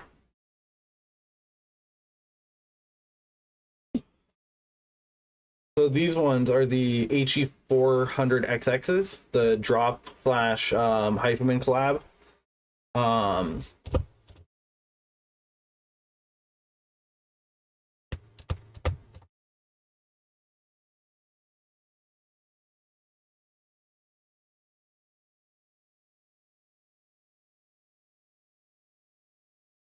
these bad boys right here.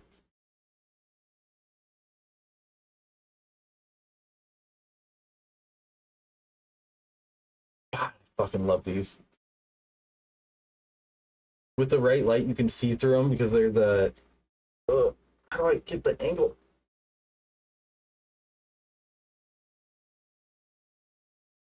I won't be able to get the light right. But yeah, you can see through the planar magnetics that are in there. These are normally 150 to 190. I actually think they might be 190. They were 80 bucks open box, and they came in like brand new. I've got to get a new 3.5 millimeter to 3.5 millimeter dual for them because the original cable broke. So they are unfortunately dead right now.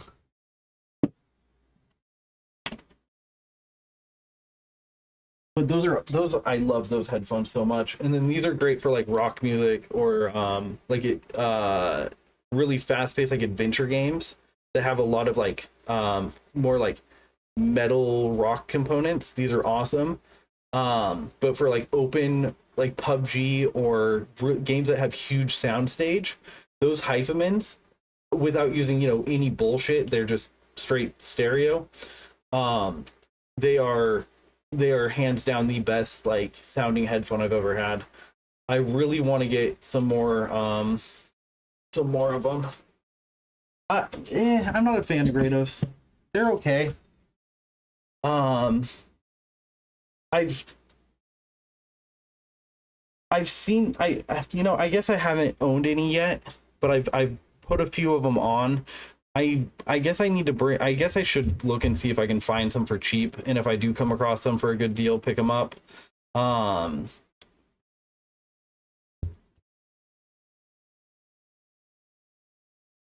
See what those Baronite dynamic by paste ones.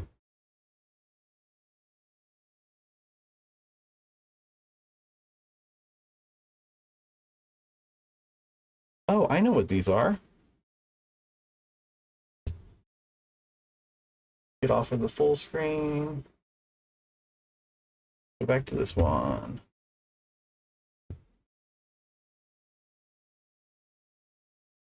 For Bear Dynamics, I want to try. I do want to try their gaming headphone. But I want to try their 990 Pro or the 770 Pro. I'd probably get the 250s.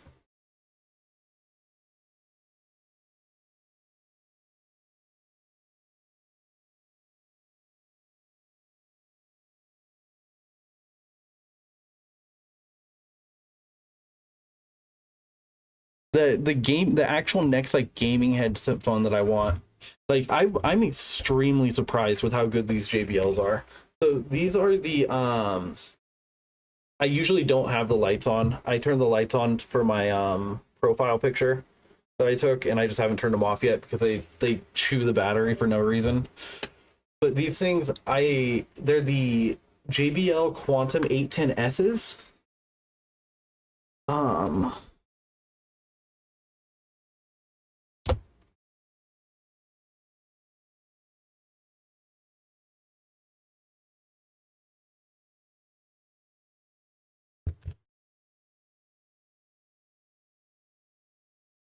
We're just 810s. So they're these ones right here.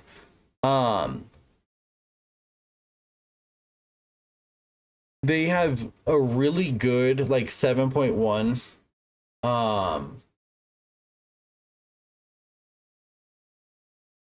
Of which ones? Oh, of the Quantums? Of these JBLs?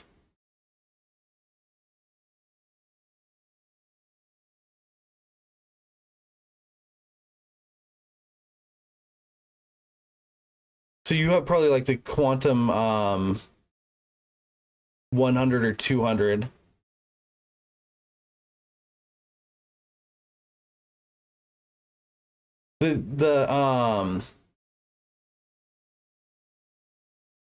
So the cheapest one I would recommend getting, these ones might be okay. I really don't know. I like these. I do like the fact that you can take the boom mic off, which is sick. I actually started with the 610s, which are because I just wanted to try some wireless headphones, and Raleigh Hills had them for sale for like $90 at the time. Because the 610s are normally 150. Yeah, these right here for 110 actually isn't terrible, but I wouldn't pay that much for them ever. These are great when it comes to like the built-in software is really really good. Cyberpunk, PUBG, like when it comes to verticality and whatnot in PUBG, the best headphone I've ever used were the Corsair Virtuoso SEs. Soundstage would probably be my Hyphamins. But for like actual everything when it comes to like artificially messing with the sound, the JBL Quantum's engine is so good. I usually have a really hard time telling where I'm getting shot from. It's just I got black mold poisoning back when I was 17, and I ended up losing my hearing for about 3 months, and when my hearing came back, it was never quite right. Like I have to purposely try to talk quietly because I can't really tell how loud I'm talking. Like I can't really tell that I have, trouble with sound sometimes, but I know that I do.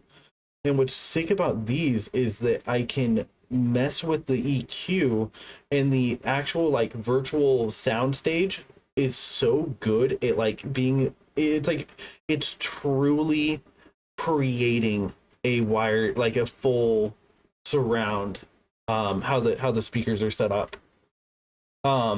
Yeah, those ones I don't think have the same features in them. So the where is it? Quantum.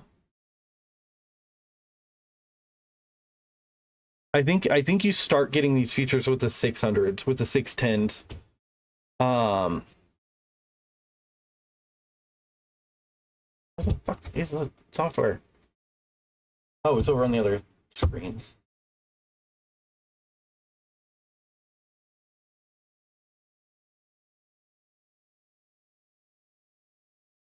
I'm actually going to turn it off. I don't want it to eat my battery.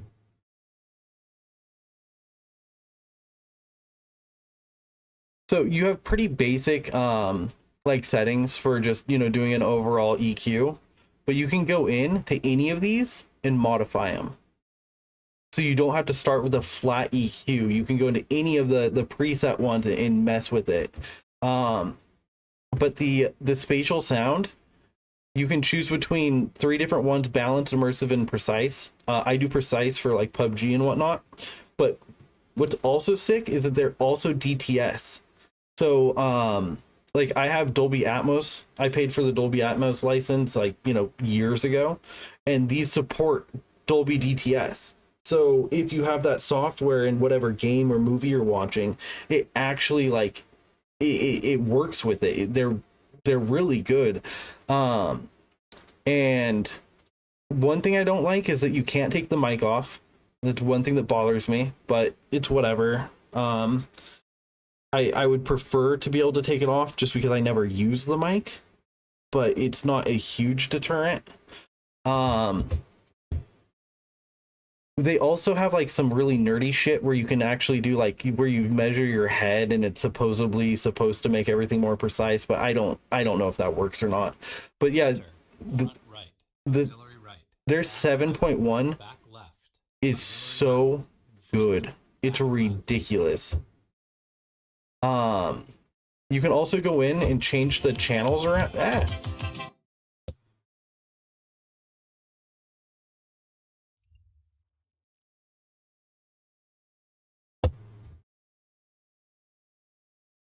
What the fuck? Oh, weird. Okay, cool. One of these days, I'm gonna get a single fucking view on my YouTube channel. It's gonna happen.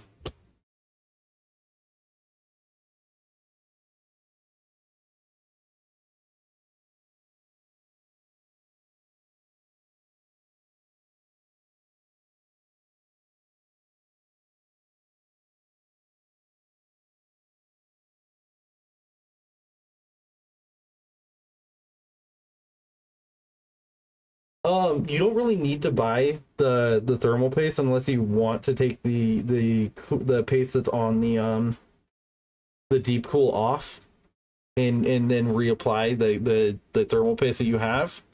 I would wait and look for a different motherboard. I think we can find something that's a little bit better for a little bit more money. You need more RAM for sure. That's your major fault here is your RAM. You need at least 32 gigs. Minimum 32 gigs. 16 is not enough anymore.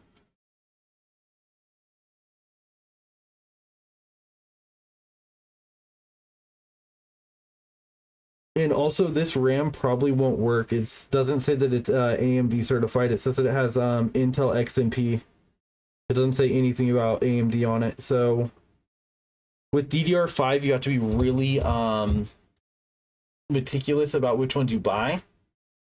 And yeah, that we're gonna have to go into the QVL of the motherboard to find the right RAM. But the I wouldn't waste the money on the Thermal Grizzly Cryonaut. You're getting a CPU that the paste that's on the LS520 is going to be enough, without a doubt. And God, I love the deep cool. But let's see what other motherboards we can find. Let's look on Newegg because we've only looked on Amazon so far for motherboards. So we haven't even looked fully on Amazon. Let's AM5. All right.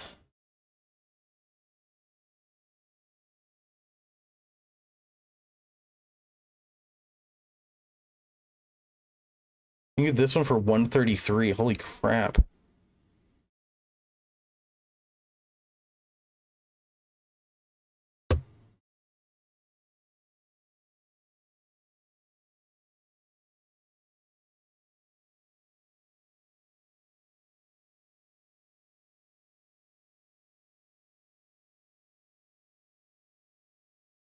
$157.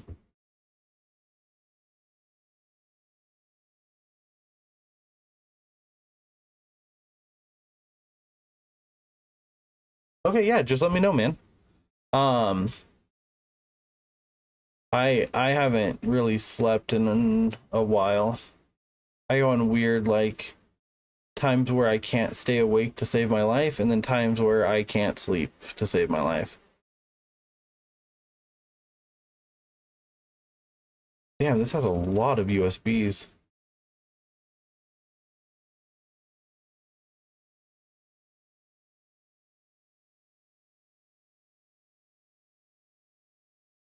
B650E,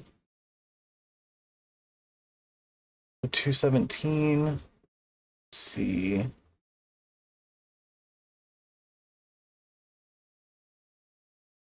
Pretty solid IO. Wi-Fi 6E. 12 plus 2, 3 M.2s. Yeah, the deep cool, I love the deep cool coolers. I absolutely love them. They're fantastic.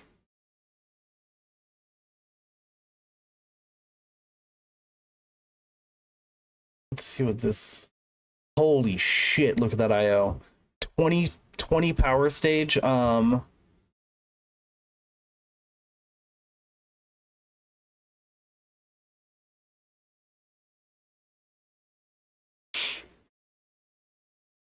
just so pretty. Oh, and it actually has a error code readout on it. How much is it? 342, 294 is the cheapest.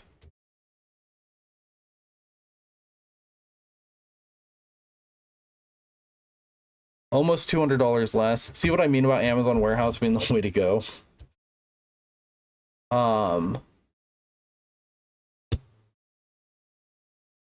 Get it with a case? What case are they including? The fuck? Oh, that stupid thing.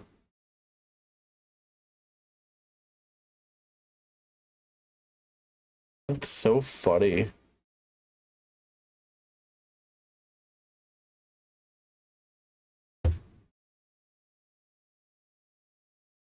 Alright, fuck that one.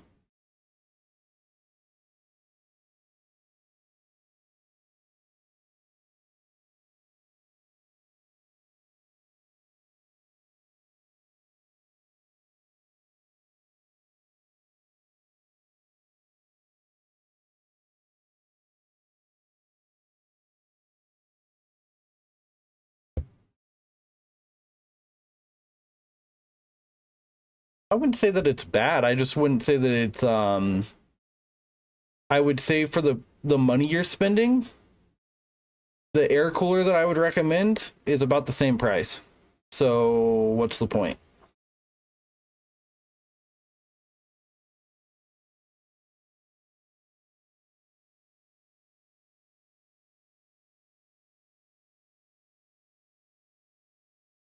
I mean, I honestly, I would look into the 7700X.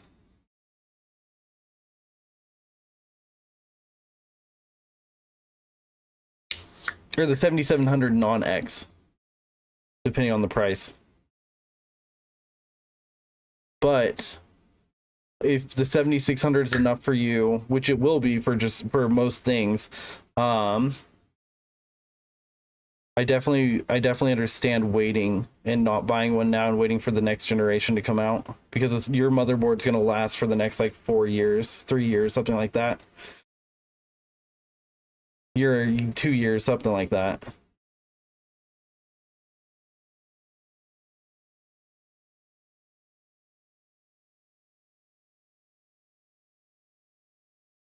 I'm going to have this in the mail in a couple days.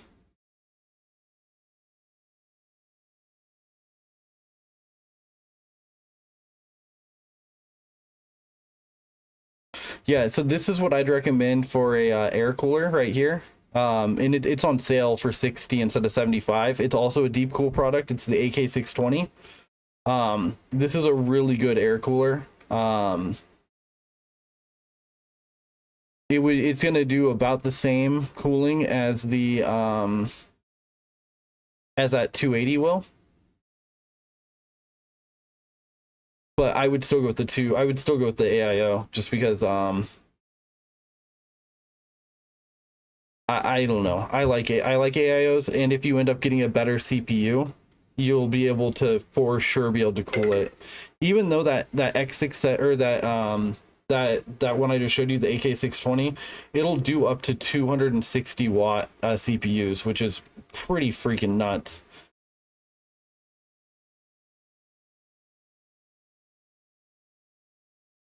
$193 for the B650E and 7.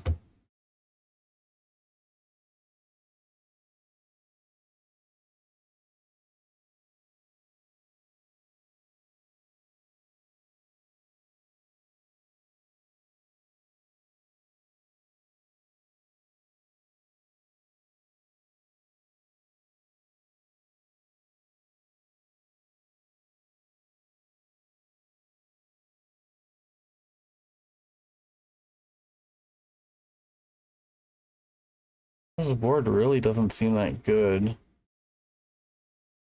I don't know why people like these so much.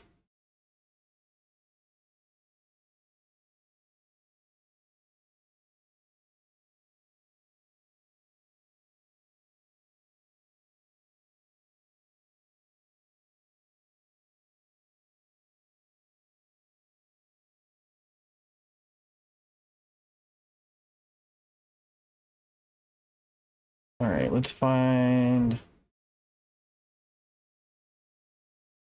315 isn't bad for the CPU. Yeah, this is what I'm gonna, if I end up upgrading, this is what I'm gonna end up getting as the 77 or 76 or 77 or 7700X.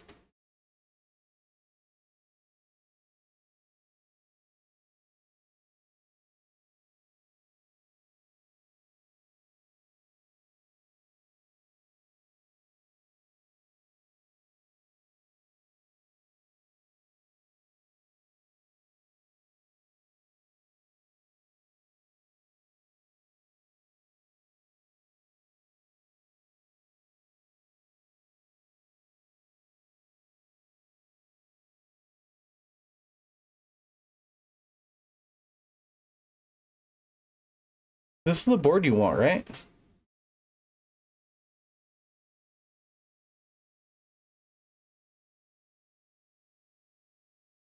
No, it isn't. You want the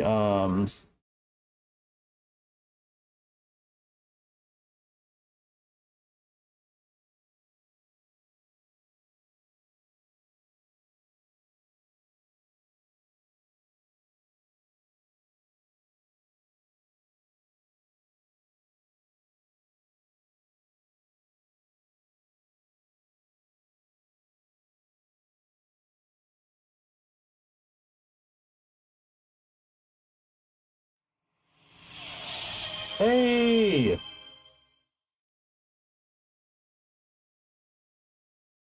Oh yeah, thank you.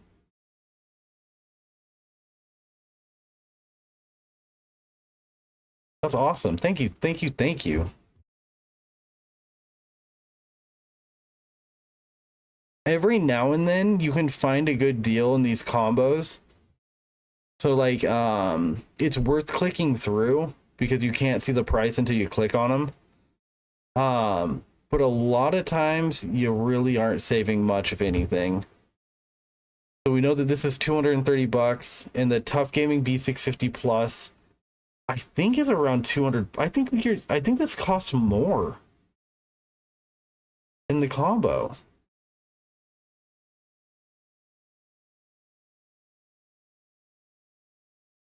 There's no way. There's no way it would cost more in the combo.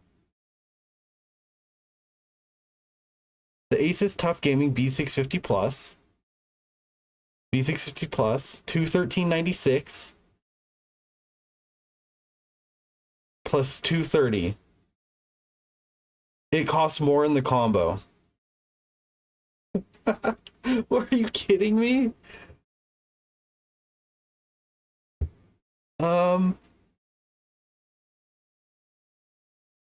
Okay.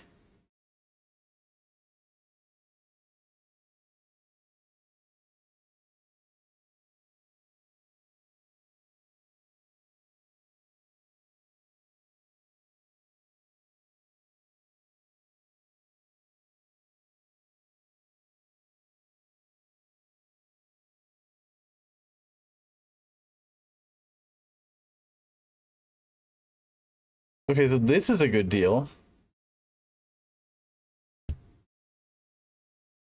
No, it isn't. Never mind. I thought it was the other motherboard. Jesus, these all suck today.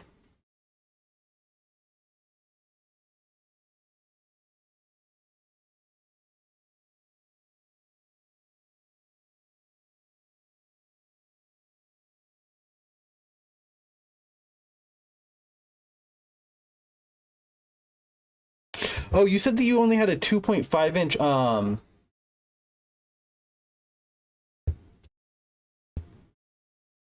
No, no dummies. No dummies in my chat. Never. The fact that I mean I've been streaming for a little bit over a year, and I'm finally getting to the point where I would say I have about 10 people who stop in regularly. And by regularly I mean once every like every other day. Which is pretty nice. I really enjoy streaming though. With all the medical stuff that's been going on and like all the negativity and stuff, like if it wasn't for like building PCs and like learning this hobby, because I didn't get my first PC until I was 29. Like I'm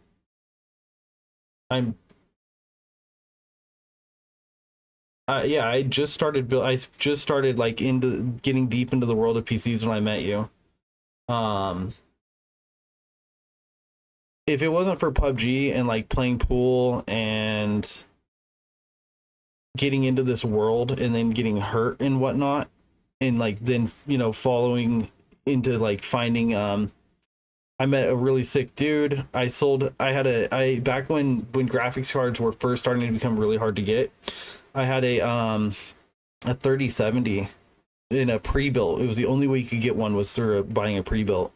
So I bought a pre-built from iBuyPower for $1,450, and it was an okay build, but I just wanted the graphics card. I just gotten a 5800 X for $450 back when they were new, the 4th gen AM4 Ryzen CPU, and I had a 3070 Ventus is the card that came with the iBuyPower. It was the triple fan one, and it was okay, but something had happened, and I ended up buying like I got that new car, my Pontiac. When I got my Pontiac, it got hit, and when it got hit, there was like a weird thing where my neighbor gave me they gave me their information and whatnot, and fast forward a month or month and a half, and the market is just getting worse and worse, and Bitcoin hasn't hit 60K yet, but it's on its way. Like cards are starting to become impossible to get. You could only get them every day from 4 p.m. to 5 p.m. I sat on Newegg literally every day for months and months and months trying to get CPUs, GPUs, whatever I could, because that's how they were being released for a long time. And the day that I got my money for my car getting hit, it was like $1,400, something like that, is the first time I ever got a 6800 XT in my cart. It was the Gigabyte gaming gaming card, the 6800 XT. Amazing card, 1440p, amazing 1440p card. It was actually pretty good at 3080 as well.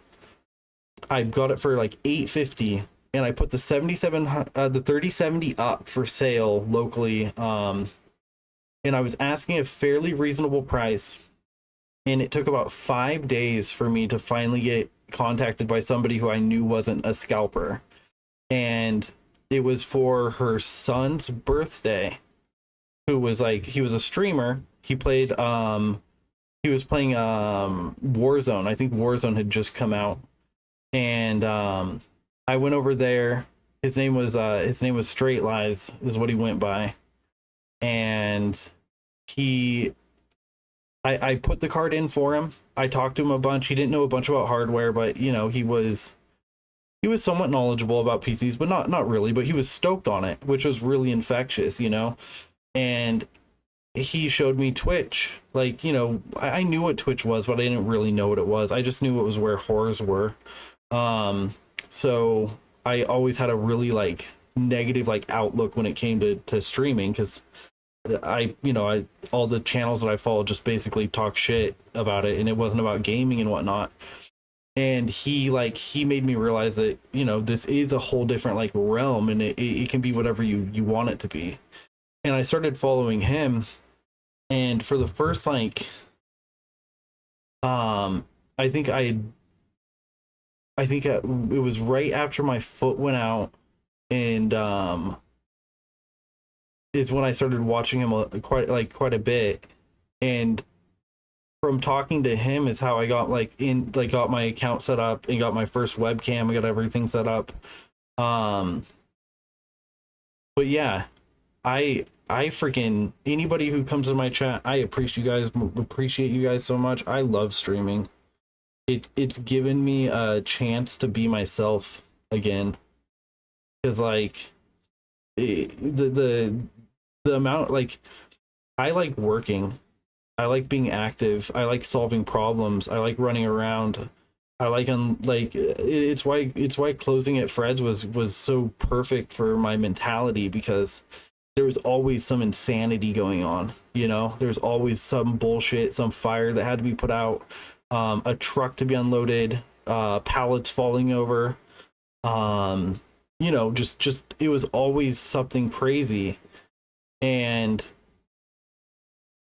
going from that to like being stuck in a room without being able to like function, this gave me it gave me a taste of what it was like to be I forgot what it was like to be myself for a really long time. And yeah, streaming has brought that it's brought that ambition back in a lot of ways, and it's brought the taste of not taste of adventure, but like the desire for adventure and for connection with other people. And if it wasn't like, if I had not gotten into streaming and I hadn't gotten into PCs, because it was only a few years after because I got my first PC when I was 29, on my 29th birthday, and I want to say my foot went out at 31, and then at 30, that was in 2019 is when my foot went out, and by 2021 I couldn't walk anymore. And in that little bit of time, I went from like being terrified of PCs, because I thought PCs were super like brittle, and like I knew nothing, and it captivated me like skateboarding did. It's so weird how PC building like captivated me. But the first time I changed thermal paste took me like 4 hours, because everything was so foreign, and so like it was a whole new world. And then the community I met when I started like looking into parts, and like I played pool at the time. I was on a team in the APA.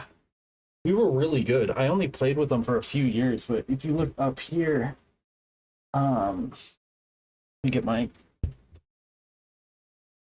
camera.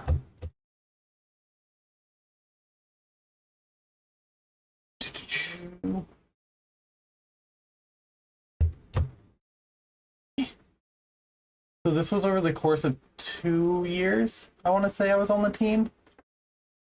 And we made, these are my first place trophies only. Up here. And then I have one second place trophy that I don't really look at. And then I have I have a bronze medallion, because we made it to the last play, like in the APA. Have you ever played pool? Like have you ever played in the APA or played any like amateur like division, like league thing?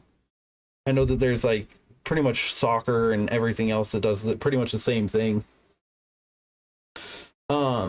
I got really lucky, and I met some people. I've always loved pool, and I finally I met some people. They were Cynthia's friends who got me onto a team, and that's what I did too. Is I just played in a bar all the time. I played at the Happy Fortune, from like 22 to like 26 I spent in the Happy Fortune. I used to stay there until um God, I spent my a lot of time there. And they were really cool. Like when I decided to stop drinking and like try to get my shit together, I would just go there after work to play pool, and they would they all knew that I was like where I was at. And so like I would just get, every now and they'd give me free like soda, and I would end up staying there until like 4 or 5 in the morning a lot of nights, because like they would shut down the bar and like 2 or 3 people would stay, and we would just sit at the counter and like smoke cigarettes and like hang out at the bar. Um and yeah, it was a really, really interesting time. I wish I remembered more of it, but I do remember enough of it to have a good mix of memories at that place. But a lot of pool playing. And yeah, I ended up joining the APA, and by the time I think at the end of the first year, I was the only person on the team who wasn't a engineer for Intel. Everyone did either like one of them was a security guy, one of them was a lead for the Xeon team, one of them did advanced graphics, so like worked on the arc stuff and like graphics coming up like 2 or 3 years down the line.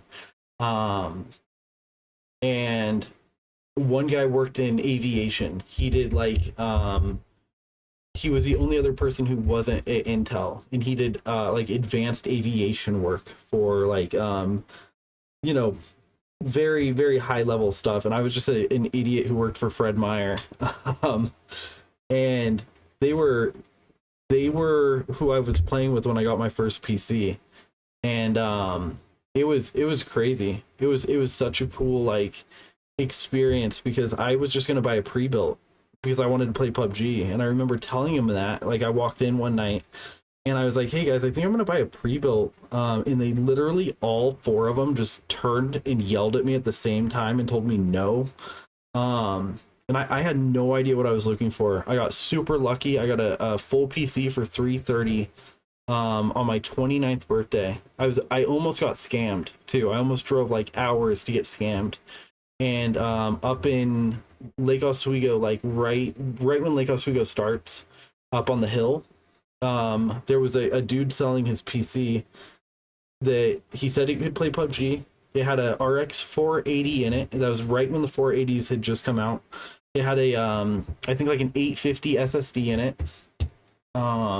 It came with a monitor, mouse, keyboard, and it was an AMD FM2 APU, but it had a RX 480, and it was covered in dirt essentially. I think he moved from like from like somewhere in SoCal, and you could tell that his girlfriend or wife was about to leave him. Like he was so sad to be selling it, but she was furious. Like she was just sitting on the couch with her arms like I could, you could just tell. And I made one of the biggest mistakes I've ever made when it comes to like not knowing what I'm being offered and saying no. He offered to sell me his Blizzard account for $200. He had a ton of StarCraft stuff, like a bunch of StarCraft stuff that was worth a lot. He had 4 fully maxed out WoW characters, level 86 or whatever the max level is, with all of their like gear and shit. All of it. He was gonna sell me for $200. But I didn't know what it was worth. I had no idea. Like, I didn't know that each character was worth $500 or more, depending on like what character they were.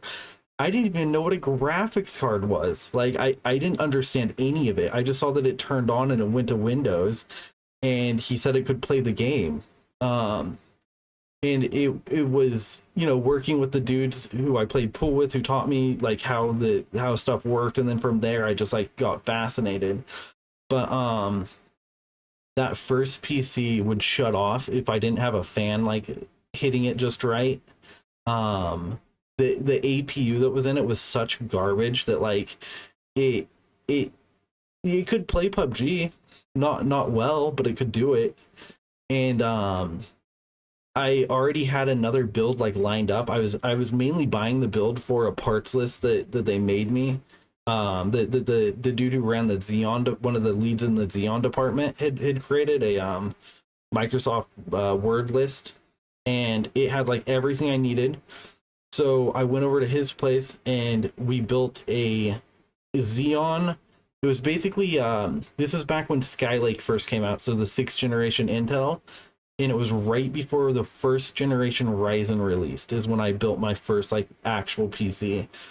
And it was on a server motherboard, so there was no sound. I remember getting home and being like, wait, what the fuck? Why is there no sound? And I had to borrow my buddy's like USB plug-in sound device so that I could hear the game for the first like month. But I used that Xeon for like a year.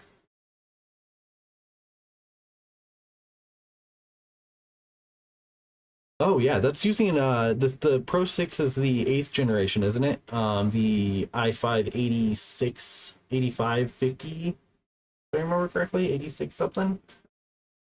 I think it's the 6. I think it's the 8th generation.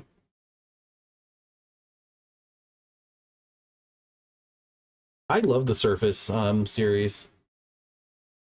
I know that I'm kind of the outlier, but I really do like the Microsoft Surfaces. The Ryzen ones are probably my favorite, but I've always had a big yeah, the 8350. Okay, so okay. I knew it was somewhere in there. And then the i7's an 87, I think, 8776 or 8 something. I had one of the Surface books.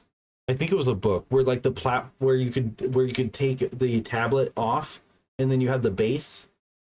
And you could put it back on.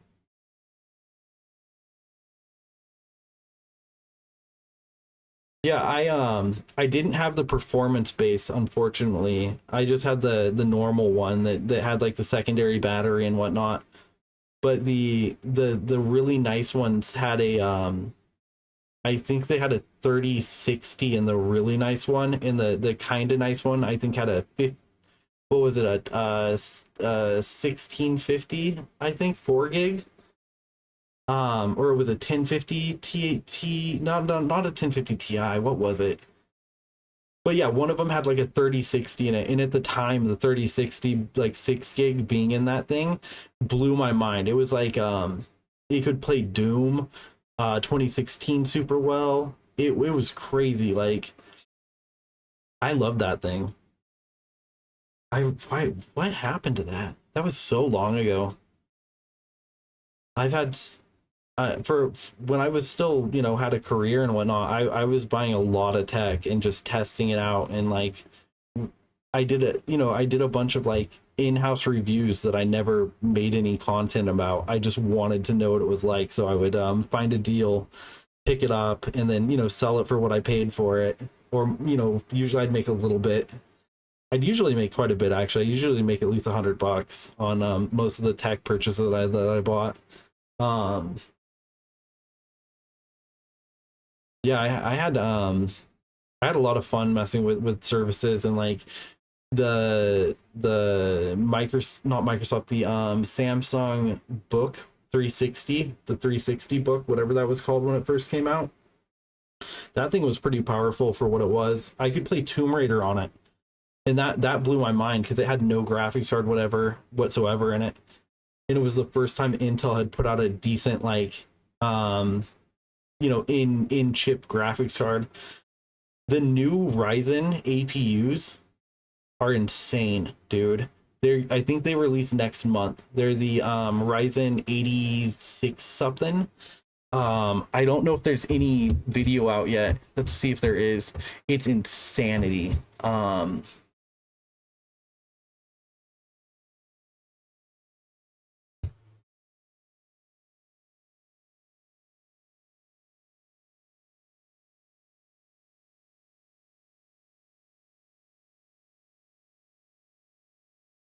So the 8700G.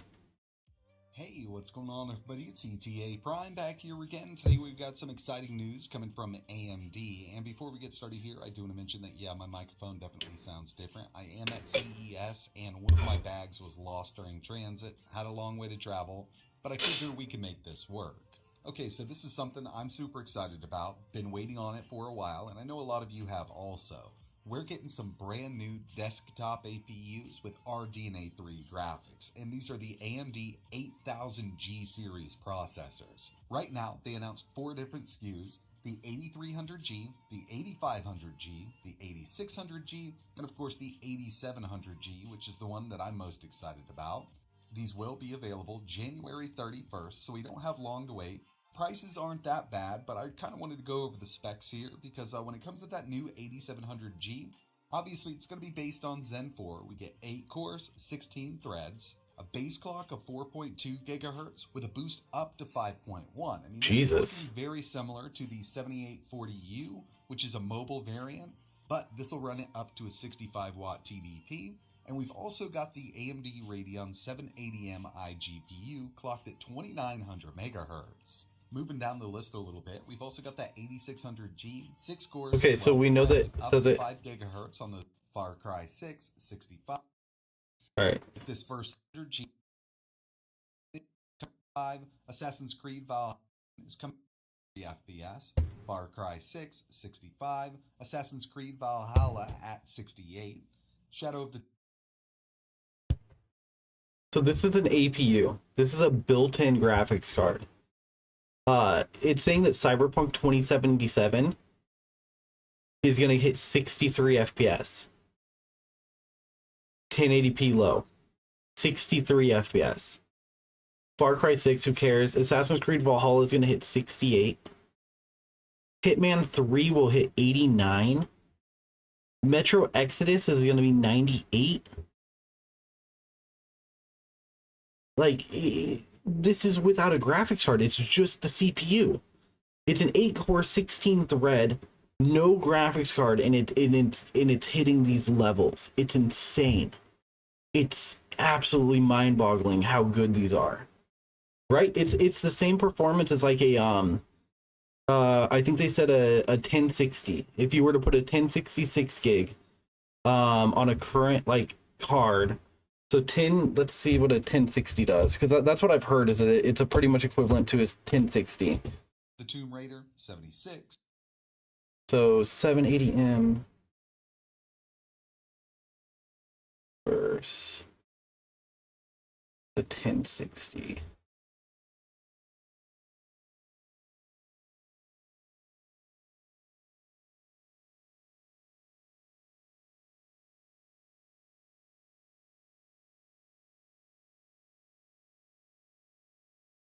So this is the old one, so this is going to be the new one. To another video. Now, Minis Forum have been kind enough to send over another of their. So this thing has a the same like graphics unit in there in the iGPU, but it doesn't clock as high. So what we're gonna see isn't gonna be as good as what we're gonna get out of the ones that are in the desktop variant. But these little mini forum PCs that you can get are awesome. I freaking love these things. They are so sick. See how much this one is. So about $600 in American.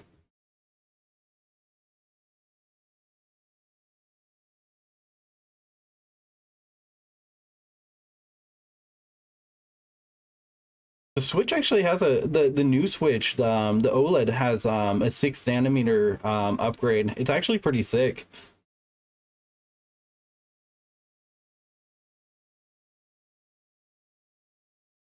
It's also RDNA 3.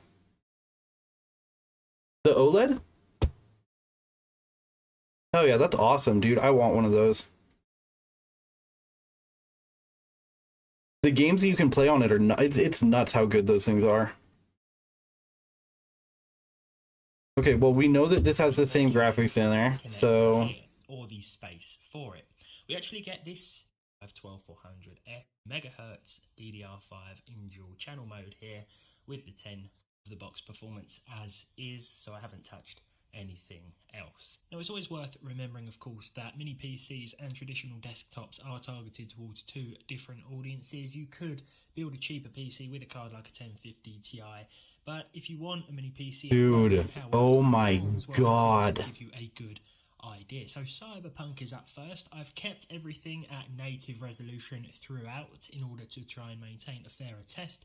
The 1050 Ti hit 35 FPS on average with a 1% low of 27 and a 0.1% low of 24, so pretty consistent in terms of the frame. This thing destroys a 1050 Ti. However, the 780M with its out-of-the-box configuration, aside from the allocated VRAM, of course, is hitting 52 frames per second, although we do come off a little worse in terms of those percentile lows. Next up, we have Red Dead Redemption 2 with the ultra textures, everything else set to lowest, the geometry LOD at max, the grass LOD at 2 out of 10, and here we're seeing 51 FPS with the 780M graphics. The 1% low was 43 and the 0.1% low was 25. The 1050 Ti saw 40 FPS, so about 11 frames less on average. Though, once again, there was a little more consistency, I feel, with those percentile figures. Even though that 1% low was higher with the 780M, the 1.1% lows were close with the 1050 Ti, but I think it's a very impressive result from the 780M within the UM780X TX. Now, I knew we'd have trouble with Starfield, but I just had to try it. He tests it versus a 1060. 780M based mini PC. The Warzone 2 could be a little heavier on the CPU. I didn't test out in that mode. So, fastest gaming CPU in the world with a 1060, 1080p basic, against the trusty old. and it's blowing out the 1060. This is insanity, dude. 75 FPS versus 67. 1060 actual graphics card, like physical full graphics card built into the chip. And this is on a 7940, so this is a mobile chip. So the 780M that we're going to get goes up to 65 watts. Well, this one I believe only goes up to 45. So we're going to get an extra like 10 to 15%, I think, out of it.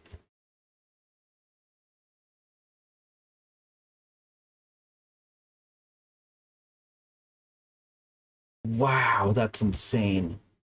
GTX 1060 6GB. And it's only by 3%, but 19% in the 1% lows.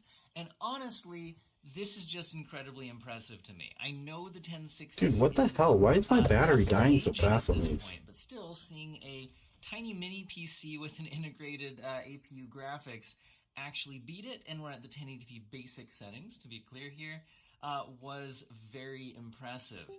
Now, what if you're actually playing this game competitively on this thing?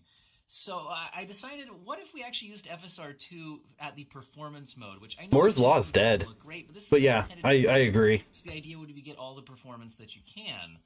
Well, we still see the 780M winning by 3%, although this time the 1% lows are basically tied, although it is a 1% lead for the 780M. And now we're averaging over 100 frames per second. Even the 1% lows are at almost 80, putting up a very, very playable and even competitive experience on the 780M. But at this point, I was thinking, okay, if it's crushing a competitive game, can it play Cyberpunk? So, well, I first tried it out at 1080p low settings. And at these settings, yes, it can absolutely play Cyberpunk. No, it's not a locked 60 frames per second, but we're also way beyond 30 frames per second. Well, let's look at it. I can't tell you.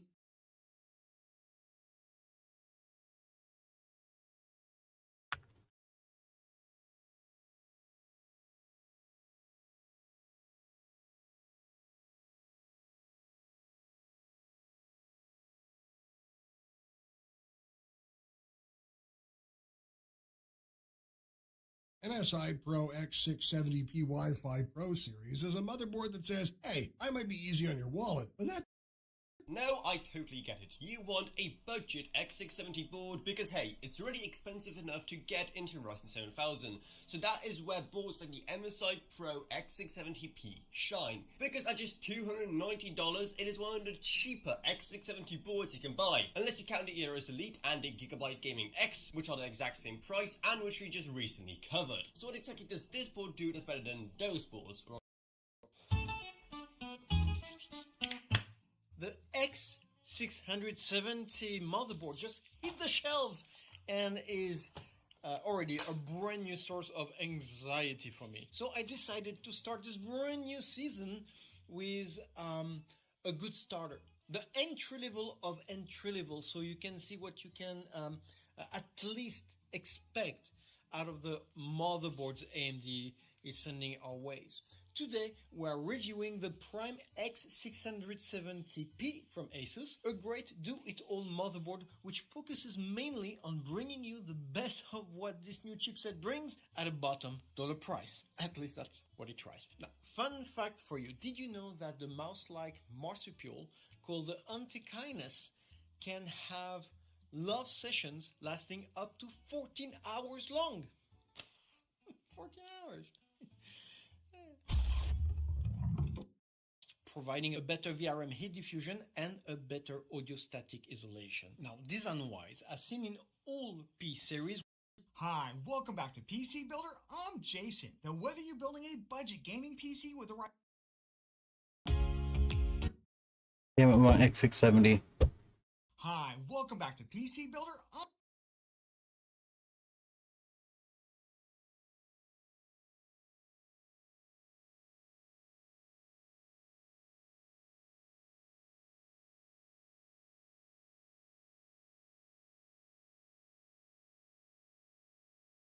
Hi, welcome back to PC Builder. I'm Jason. Now, with all of AMD and Intel CPUs launched for 2023, we can afford a GPU that I would recommend for a Ryzen 700, which are fine for lower-end GPUs. At the higher end, you can take your Ryzen 7600 all the way up to an NVIDIA RTX C model, which racks 7900 XT GPU for the money every month. So check out our monthly GPU market update video linked in the video description to see what the current best GPU is for your money. What's the best RAM for the Ryzen 7600X and Ryzen 7600? The great news is that AMD completely fixed DDR5 RAM compatibility this summer. In fact, that's one of the reasons that we're updating our 7600 build guide to give you better RAM recommendations. It's also the reason I strongly urge you to update the BIOS on your motherboard to the latest non-beta version to ensure that you have BIOS that recommend exceeding 6000 speed at 8600 CL36.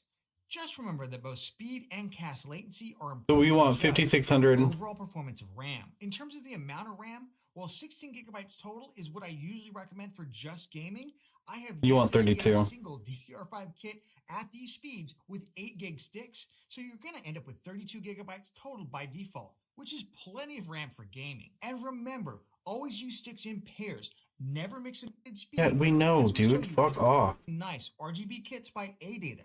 And there are some 1000 will all allow a few. I'll leave several links in the video description, so check those out for pricing and availability in your region. So what's the best motherboard for Ryzen 7600? The great news is that AM5 motherboards for Ryzen 7000 will all allow a future CPU upgrade to at least the next generation of Ryzen CPUs, meaning you won't have to buy a brand new motherboard in order to upgrade. While all the chipsets can seem confusing, from A620 to B650 to B650E to X670 to X670E, you can safely ignore the A620 boards, which don't officially support Precision Boost Overdrive and cost about the same as the cheaper B650 motherboards. And also ignore the expensive X670 and X670E boards, as they don't offer any gaming features over B650. And there really isn't any gaming difference between B650 and B650E.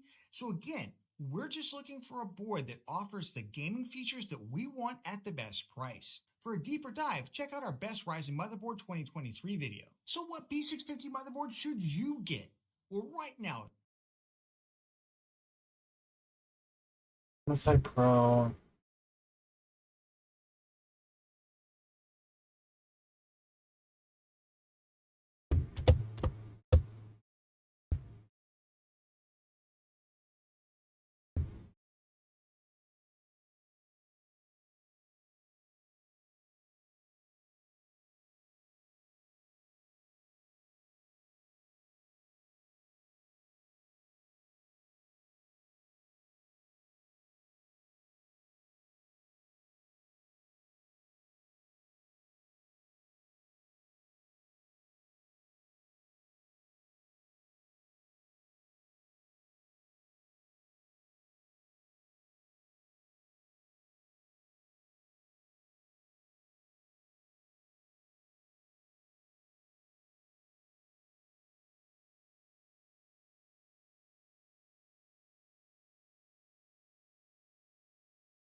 I mean, it seems okay.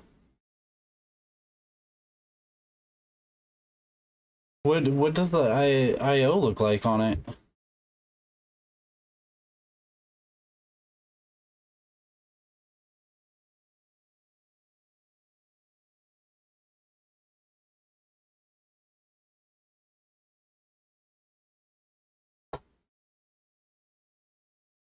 It's very ugly.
How much is the Gaming X? Oh, way too much here. Holy shit. That's because it's coming out of the UK.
I mean, I would go for a more premium B650 board that's also from Amazon Warehouse. Personally, I would go for I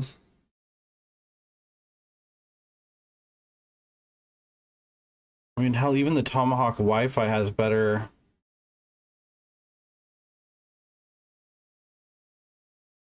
So 213. This one was pretty cheap too.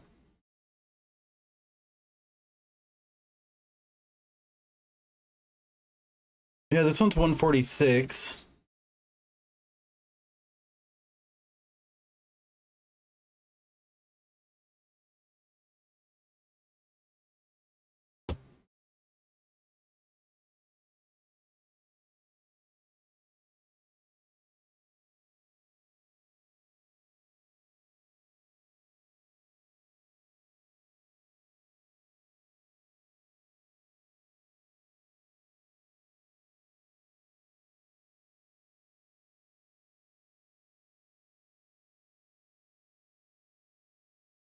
$127 for the Tomahawk.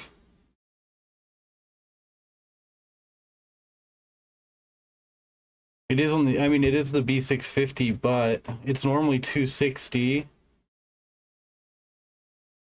got 4.2 stars.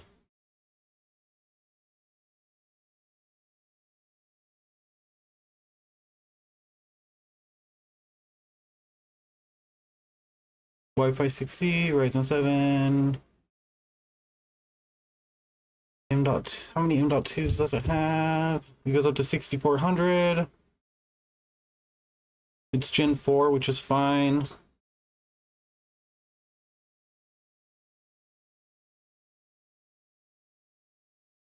It's number 10. Oh, weird. So the Aorus Elite AX is number 1. Why?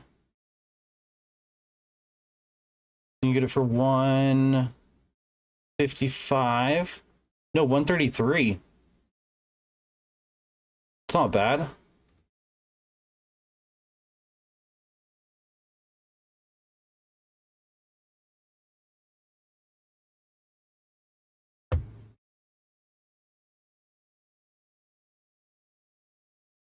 We just looked at the Tomahawk. We've looked at the 650 Plus, the Aorus Elite AX. See how much this one is. 157. USB. Okay, so this has 16 plus 2, so this has 18. So that's a much better power design. 4 NVMe M.2s with PC 5.0 support, which doesn't really matter.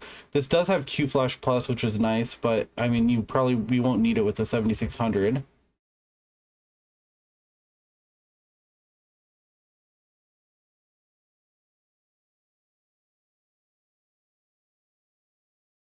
Yeah, this board's sick.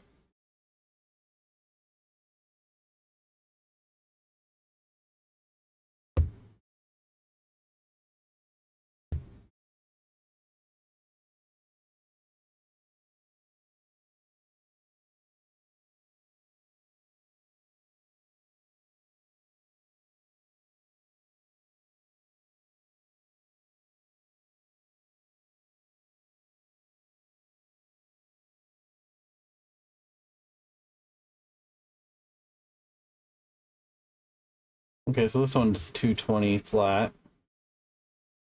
A little much.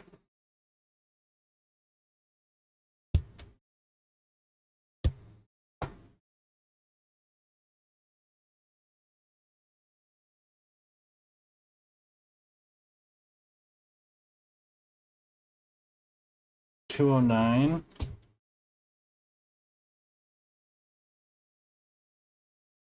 I don't really see what makes that much better.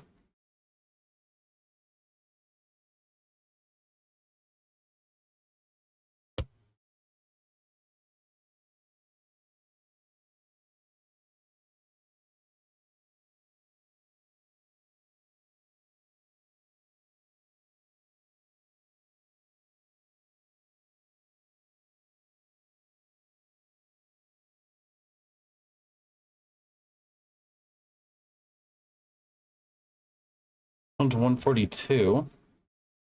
This looks funny. Why do the buttons look so weird?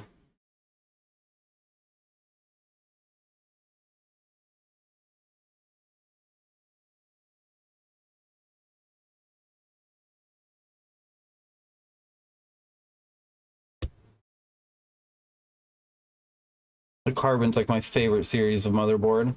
There's 186. That's not bad. Not bad at all for the Carbon.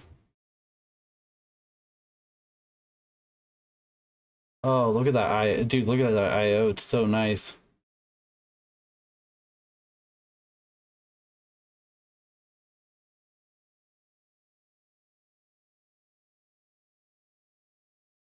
The fuck? What is this to? This is obviously the IO to what we're looking at, not this. Yeah, this board's sick. Holy shit. For 189, I would go for this. I would spend the extra money. But that's me. I love the Carbon series.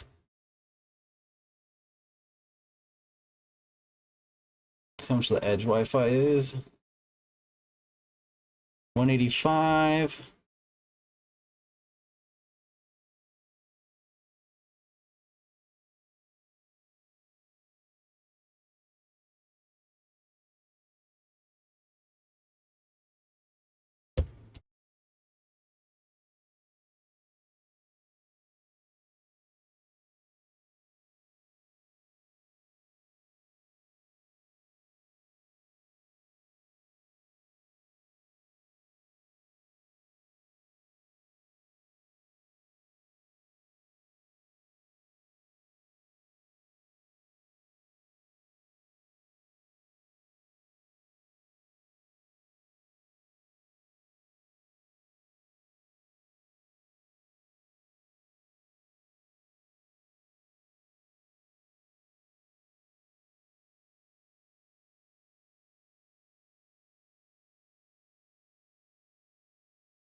Board's so ugly.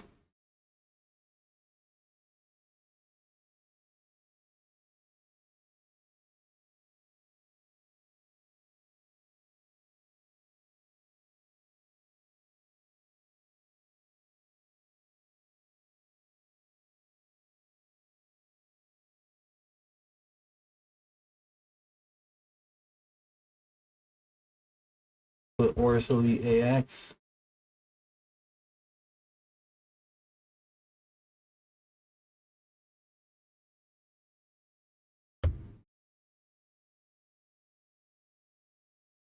Acceptable, sold and shipped by Amazon. That's all we really need to know.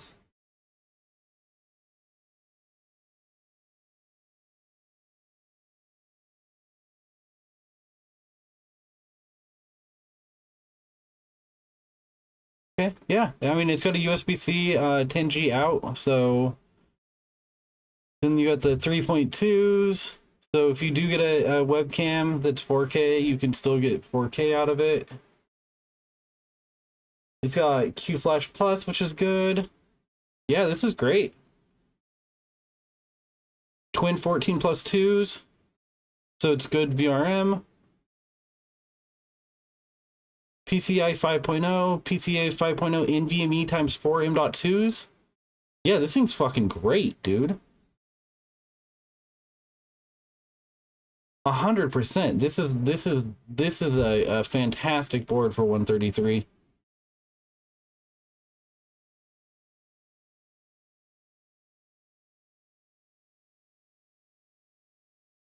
The carbon, it's MSI.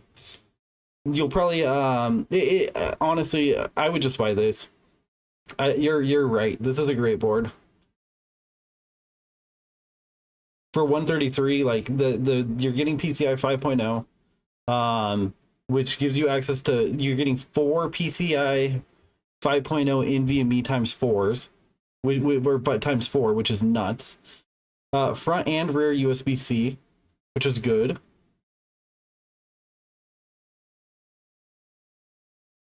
.5 gigabyte LAN, Wi-Fi 6E, Bluetooth 5. I mean, okay audio, I guess.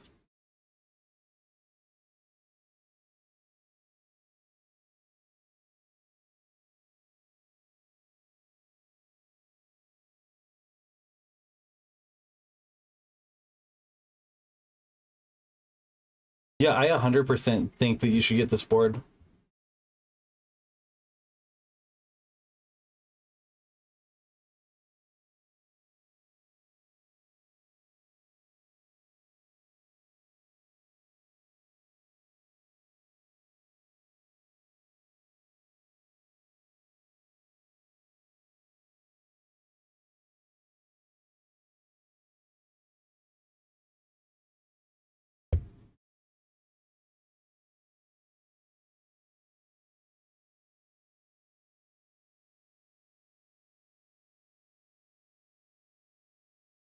This is a pretty good little kit of RAM too.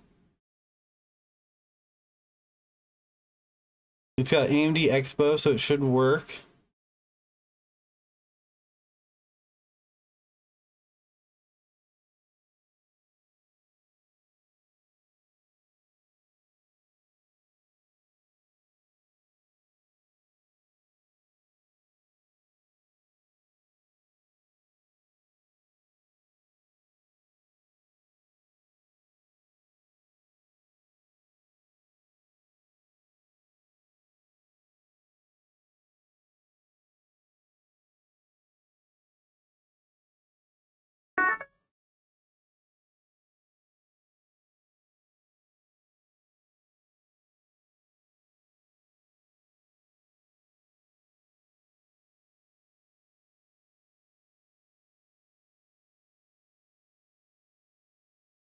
Okay.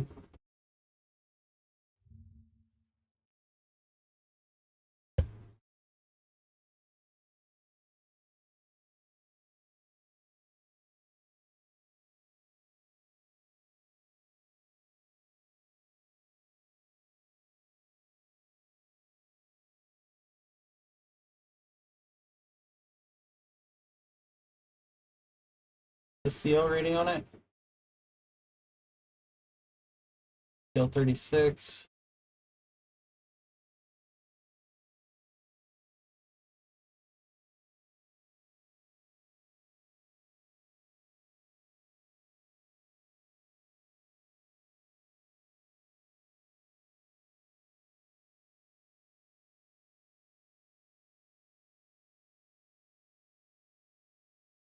I would get the Flare X over the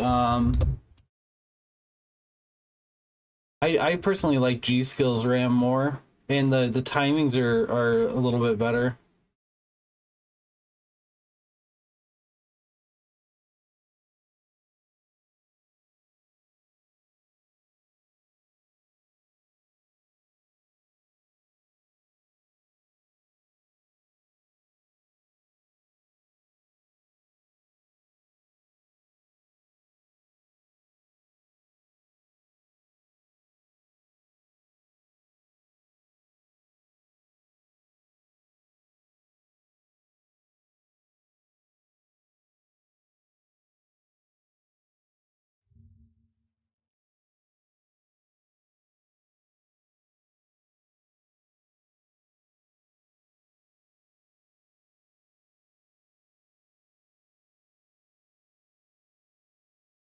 We were looking at the B650 Elite AX, correct?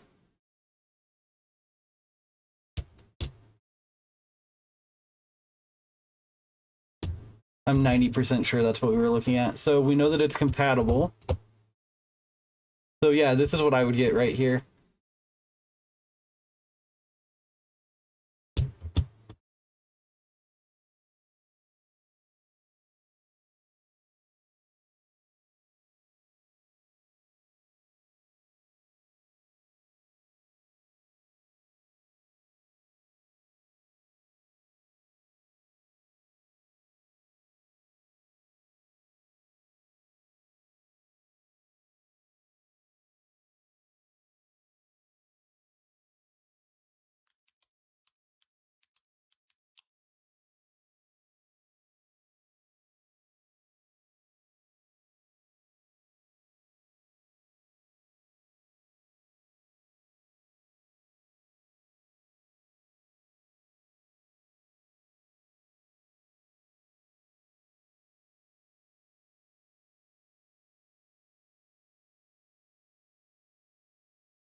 Well, at least it'll be at least open it and then save it so that way. Wait, is that? God damn it, that's not what I meant to send.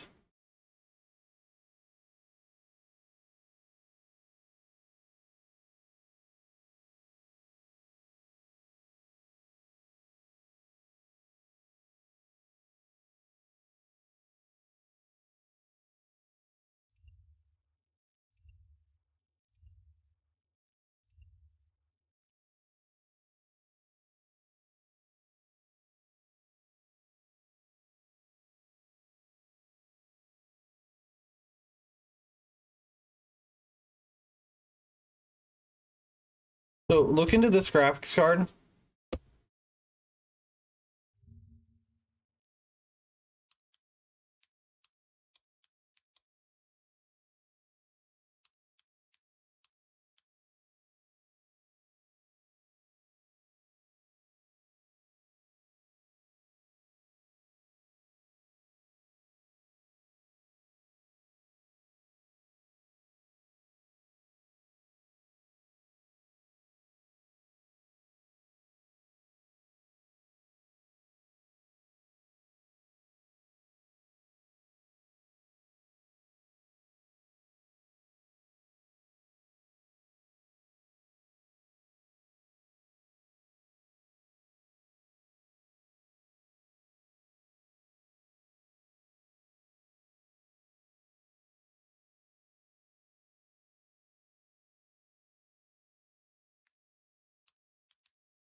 Okay, so then look into this Fantex case.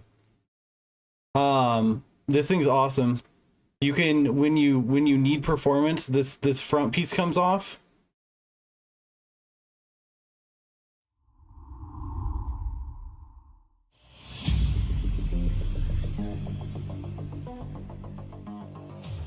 This is like one of my favorite cases in the entire, this is my favorite case in the entire world, to be honest with you.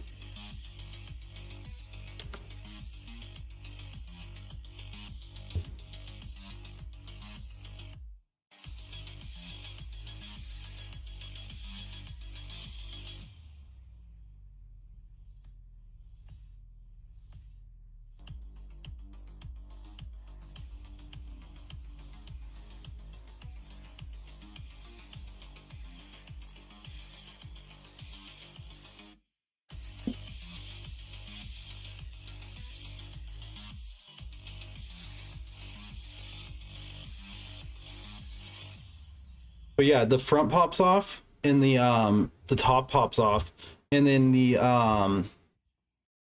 way that the glass works is that it's a really easy, like it's really easy to open. It's probably the best airflow case outside of it's the best of every world. So like if you want it to be silent and still getting good performance, you just keep the covers on, so the cover in the front and then the cover up top on. But if you are getting into like heavy gameplay and you know that you need more air going through there, or things are just getting a little too toasty, you can take either the front off or the top off.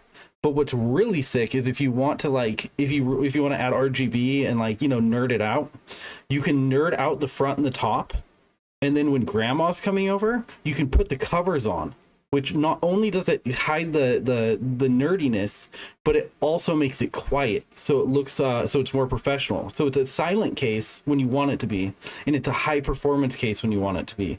It has more than enough room for everything you could ever want to put in there, other than a 420 millimeter AIO, which is why I have a 420 millimeter AIO on my wall. Don't pay attention to the price that they're asking here. I have one, and I would not want 160 for it. It has been used. I was planning on keeping it, but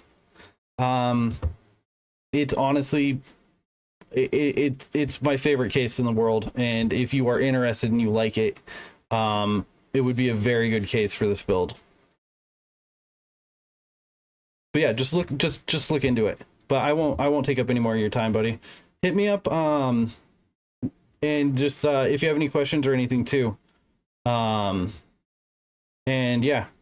But yeah, I love this case. I absolutely love it. I'll have to figure out exactly like what I'd want for it, but it'd be under $100 for sure. It is used, but the glass is good. Everything's there. The dust covers are all there. And I'll go through and I'll clean it out and everything. I just got it about 2 weeks ago, so. But yeah, I have that Razer O11 case as well. I've got to figure out what the hell to do with it. But yeah, the reason why I sent you that graphics card is because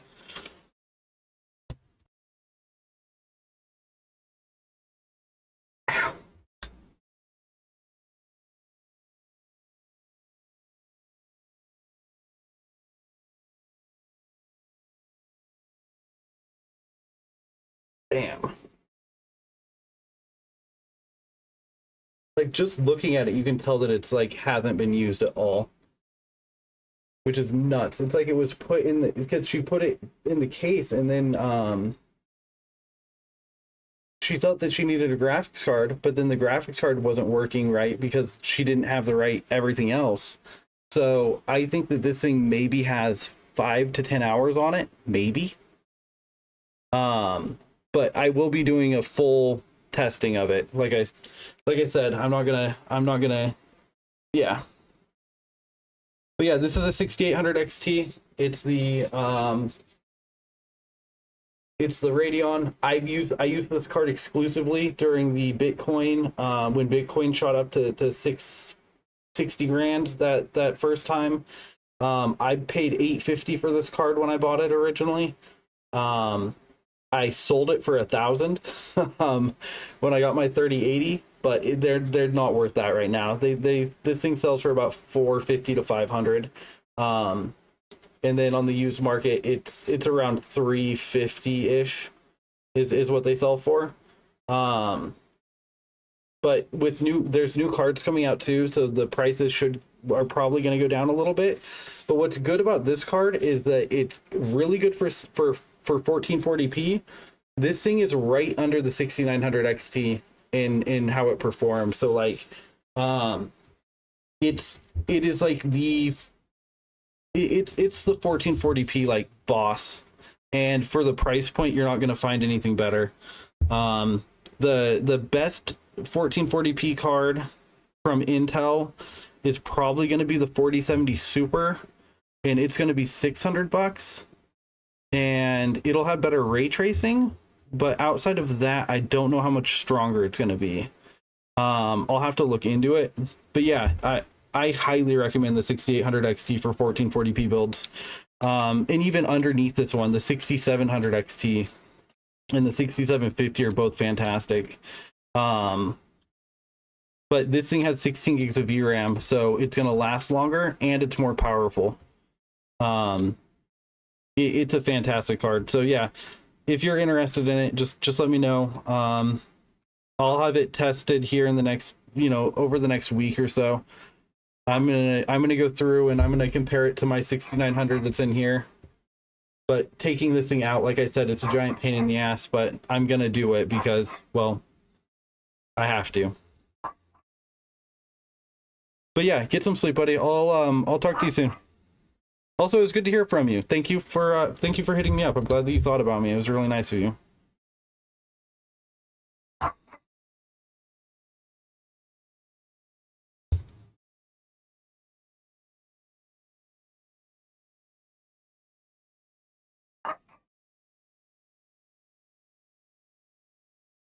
I mean, that's pretty much all we need to do to start testing it. It has a built-in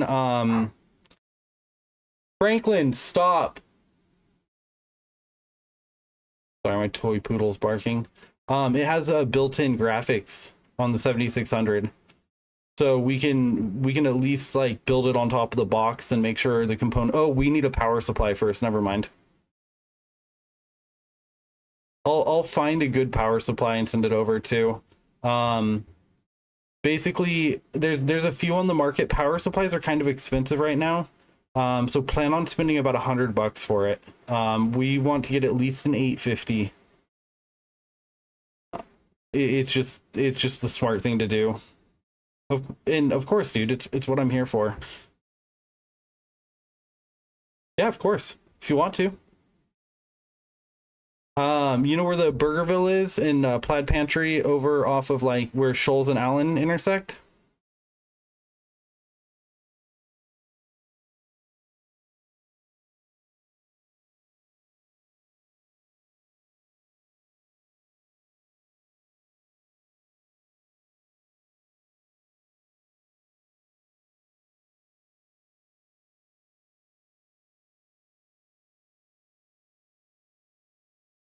Oh, okay, yeah. Yeah, I'm right down there. I'm literally like right around the corner from there if you're heading towards Multnomah Village, or if you're leaving Multnomah Village heading to like Allen. I'm around that second big bend. Yeah, I'm right there. So yeah, just hit me up. I have a corgi. Oh, I've already doxed myself. I've done that like 7 times. It's fine.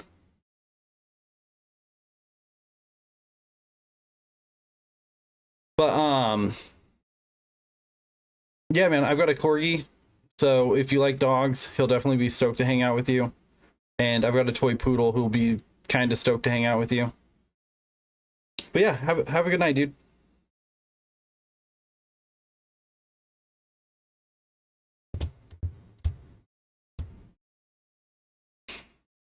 All right, peace. I need to do the same.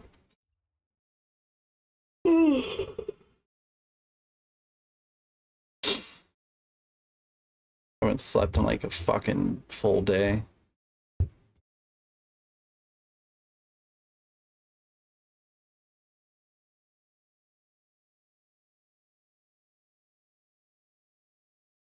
One of these days I will get a viewer on YouTube. God damn it.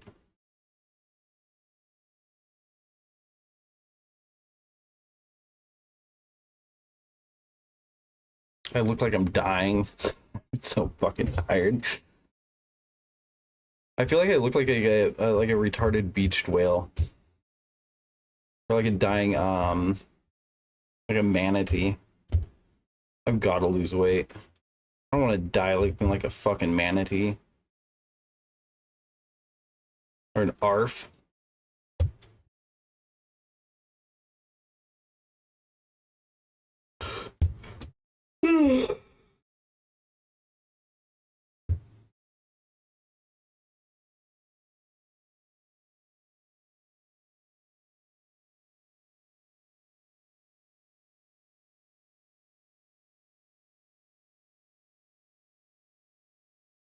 Oh, that's weird. Seeing the delay. And oh, it says I have 2 people on Kick. Interesting. All right, so we beat God of War 2018 last. We were on Guardians of the Galaxy was great. That game was so good. It was one of the best games I've played all year. I absolutely love that game.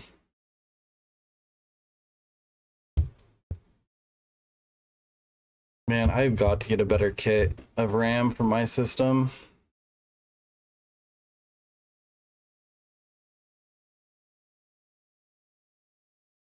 I really should get 64 gigs, but or at least 48. How much is a good 48 gig kit?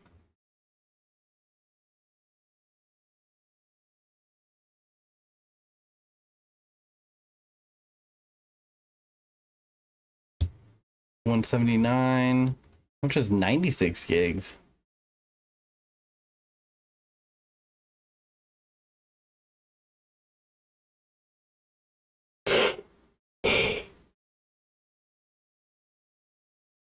Oh god, those timings are awful. 40, holy shit.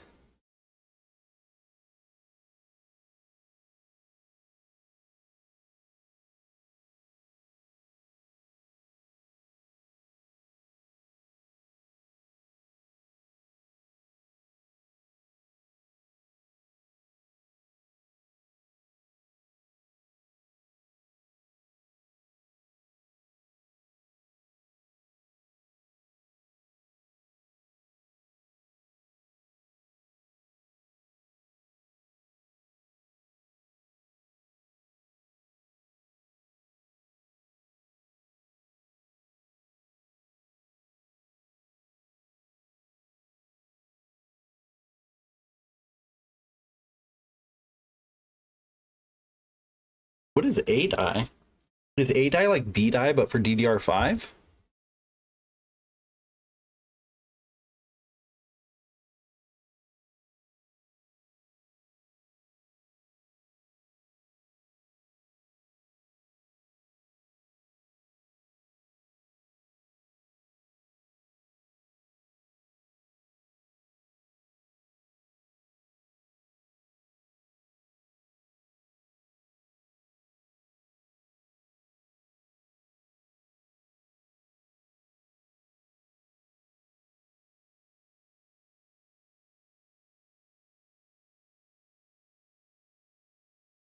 I feel like these timings are actually really good for how fast that is. What motherboards can even go that fast right now?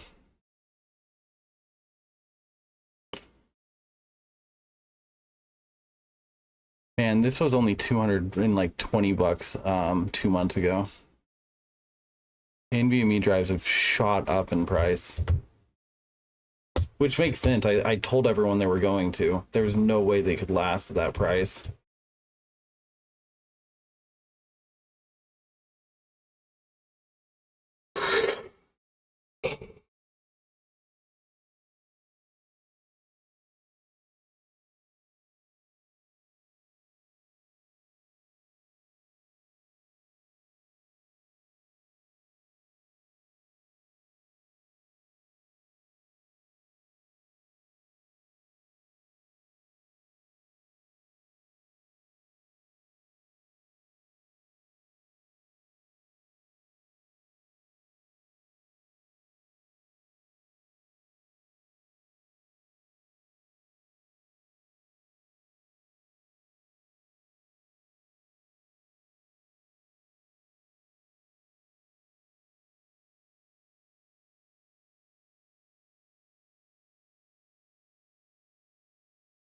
7,600. Jesus.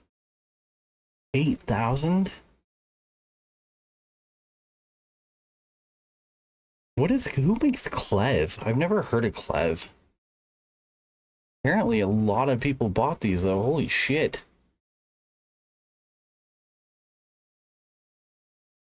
I mean, I don't need 8,000. That's for damn sure.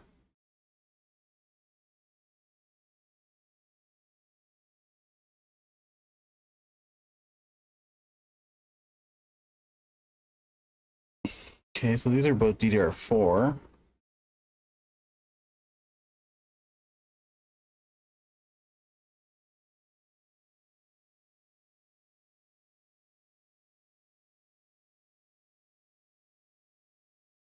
Nemix.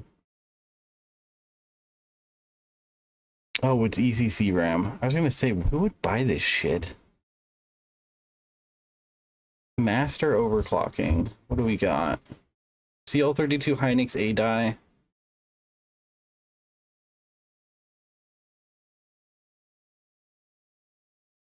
I don't see what makes it so good.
Damn it, it's DDR4. I just got really excited.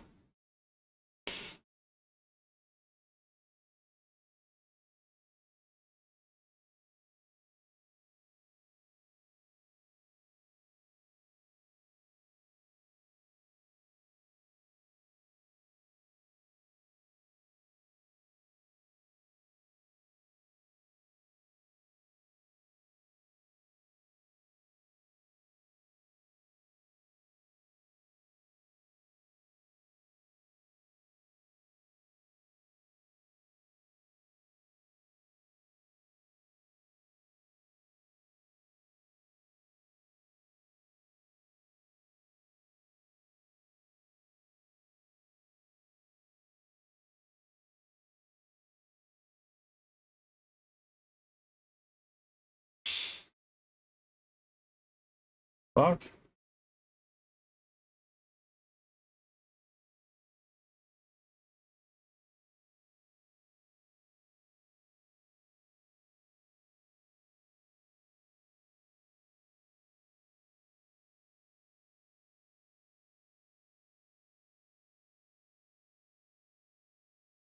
You tell me.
Fuck. Yeah, I'm tired. I gotta go to bed. I'm way tired. I just realized that I was like derping off. Hopefully I didn't start snoring yet or anything weird. Why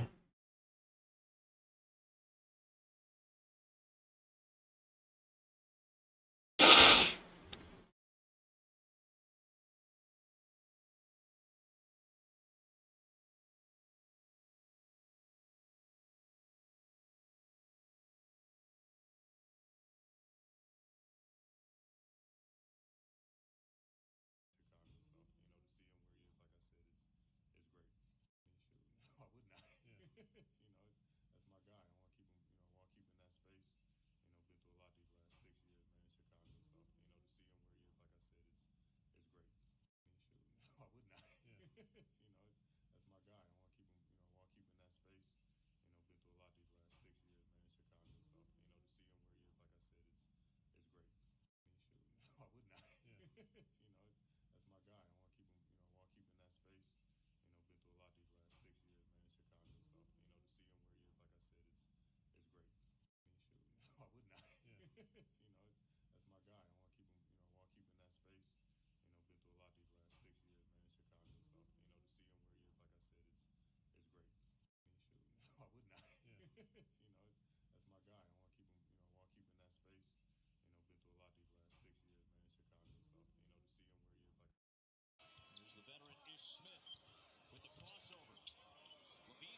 Yeah, I think I'm gonna have to go. Hopefully I win the card. That'd be sick. That'd be super, super sick. Get it?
Yeah, I need to go.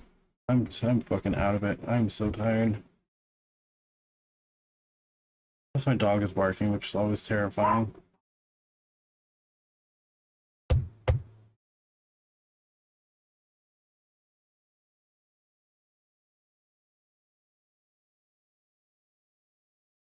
It's so hard to believe this was $1,200. This is 15.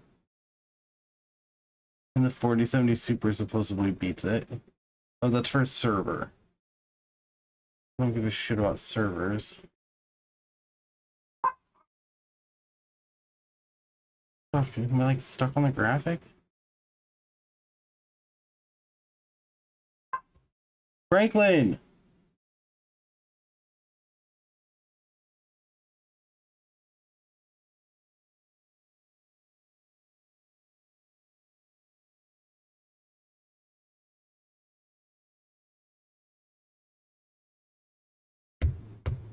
Okay, 4070 Super, 3070, 2070. Is this with anything on, or is this just...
Is this supposed to be 1440p like, Super? Yeah, max setting was DLSS and... Oh, it has DLSS on. Who gives a shit then? That's so stupid. Who cares? DLSS just fucks everything up.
I fucking hate DLSS.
Yeah. Yeah, I've got to go. I keep saying that and then I keep not leaving.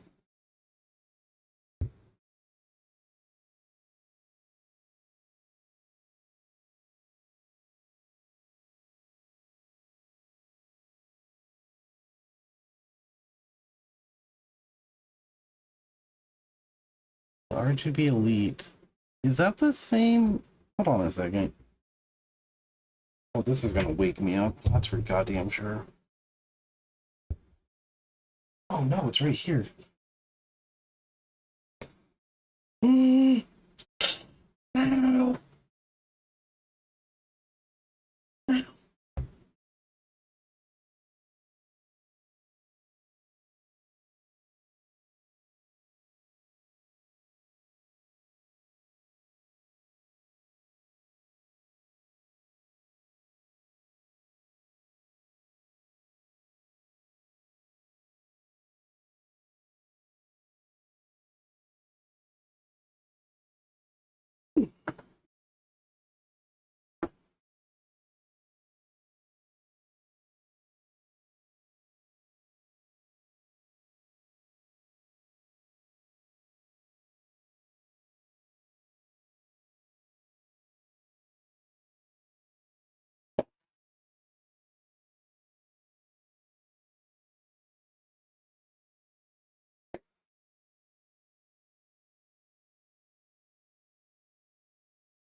9060048 WW/RF. Okay, well now I want to know what one this is. 960048.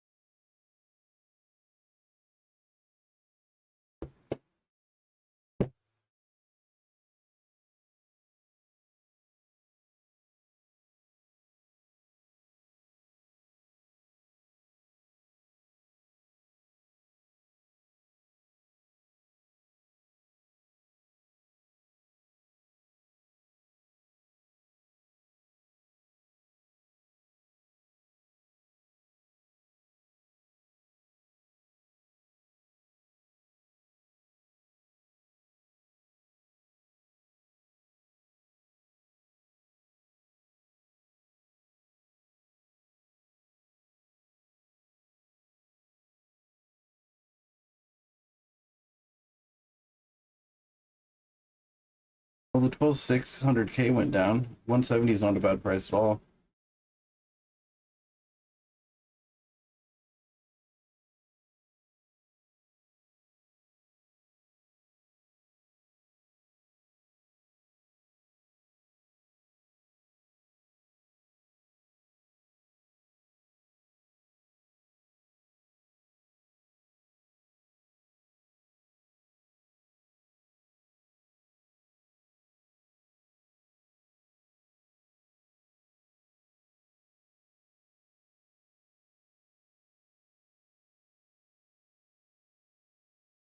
Okay.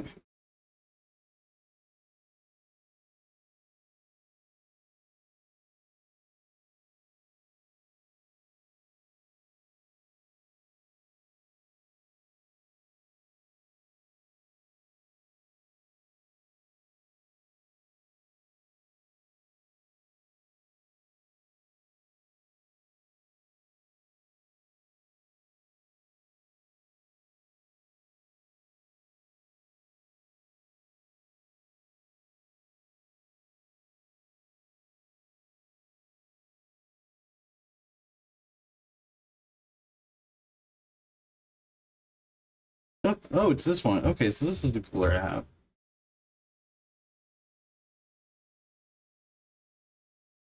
Wow, this is still worth quite a bit. Holy shit.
Wait, so is the only difference between mine and this one the stupid little screen?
I don't have the Commando Core anymore. Which sucks. That means I have to get a new one if I want to use this stupid thing, huh?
Wow, $370? That's not a typo?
Oh, I feel silly for selling the Commander Core XT now.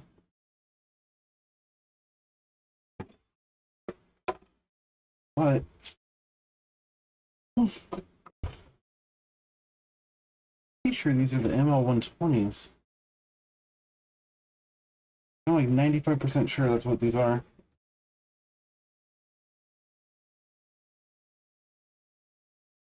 That means I have an extra 280.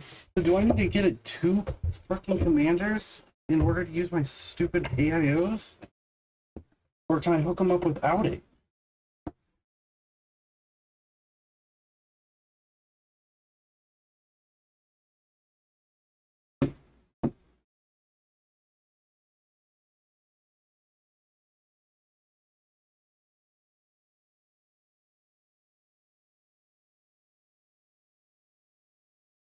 Alright, guys. I am obviously not very awake. And I don't want to keep falling asleep on camera.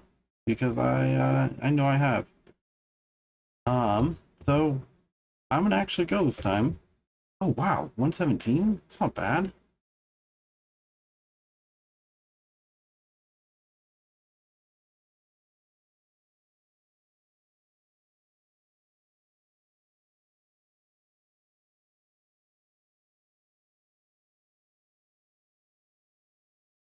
I don't understand why you can find so many of the exact same things on here at different prices.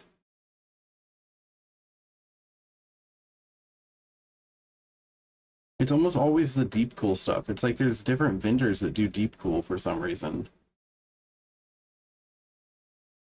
There's no way they're all different SKUs.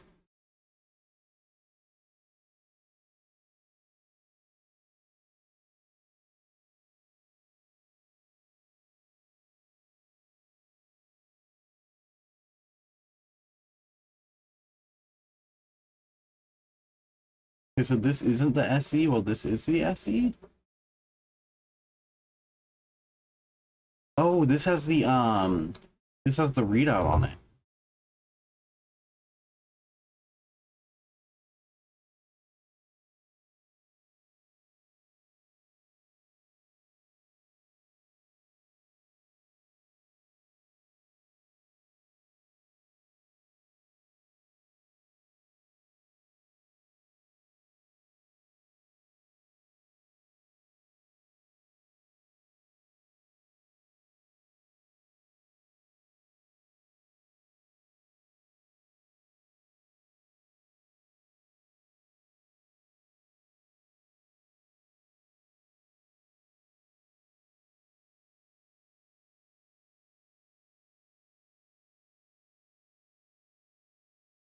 Wait, really?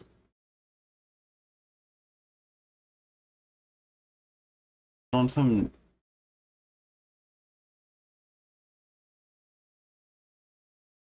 It's not the same cooler.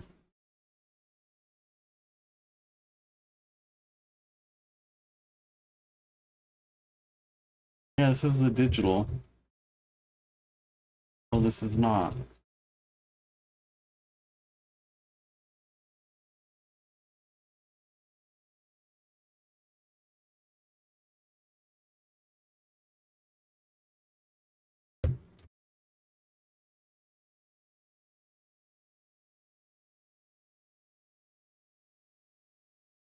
Oh, these are not on sale?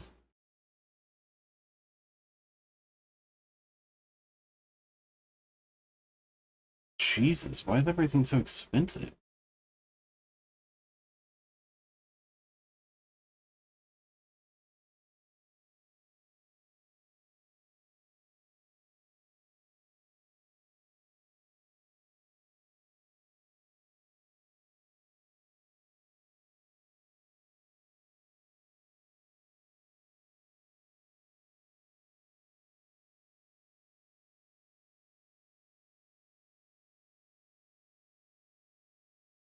Doesn't make any sense at all.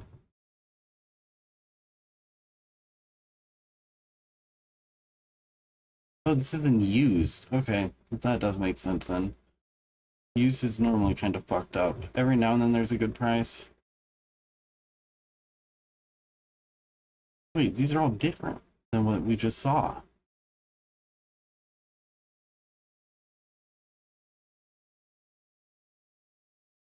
What the fuck? Am I going crazy?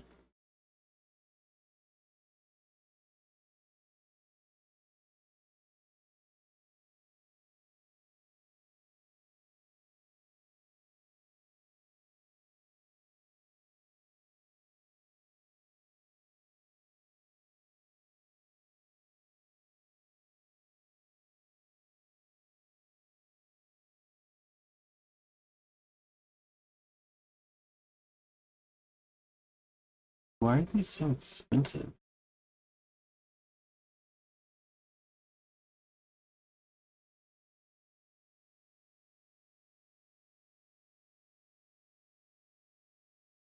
That's a good deal for the North. I love this case. So freaking nice.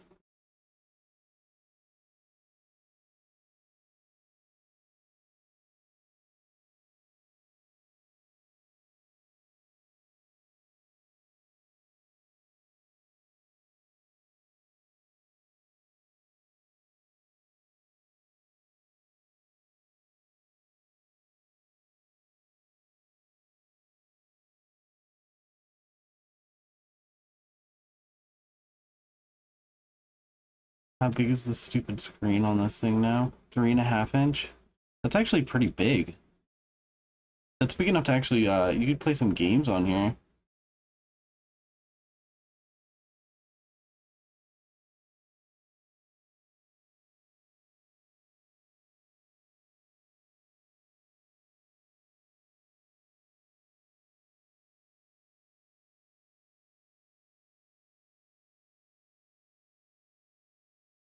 $400. Jesus Christ.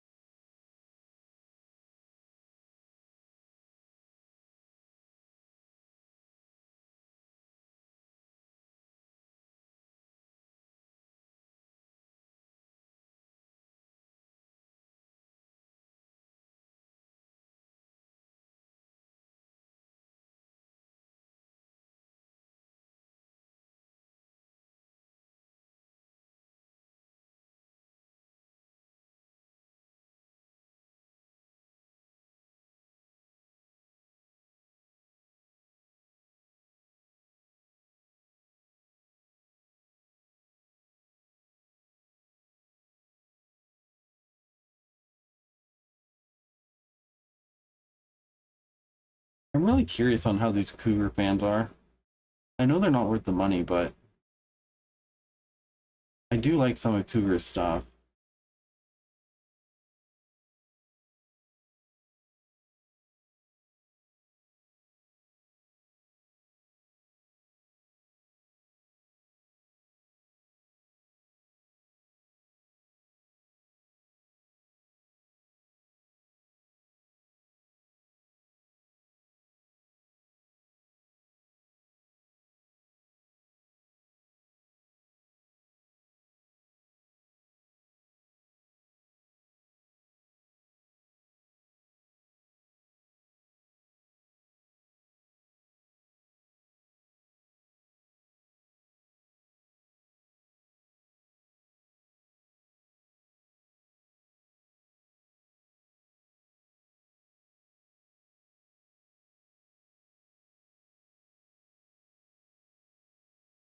Oh, that's a big price difference.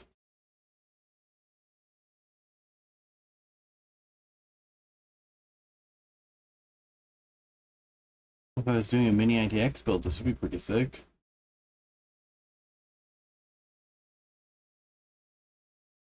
For an 8 micro ATX.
Okay, this time I'm actually leaving. I'm fucking tired. Have a good night.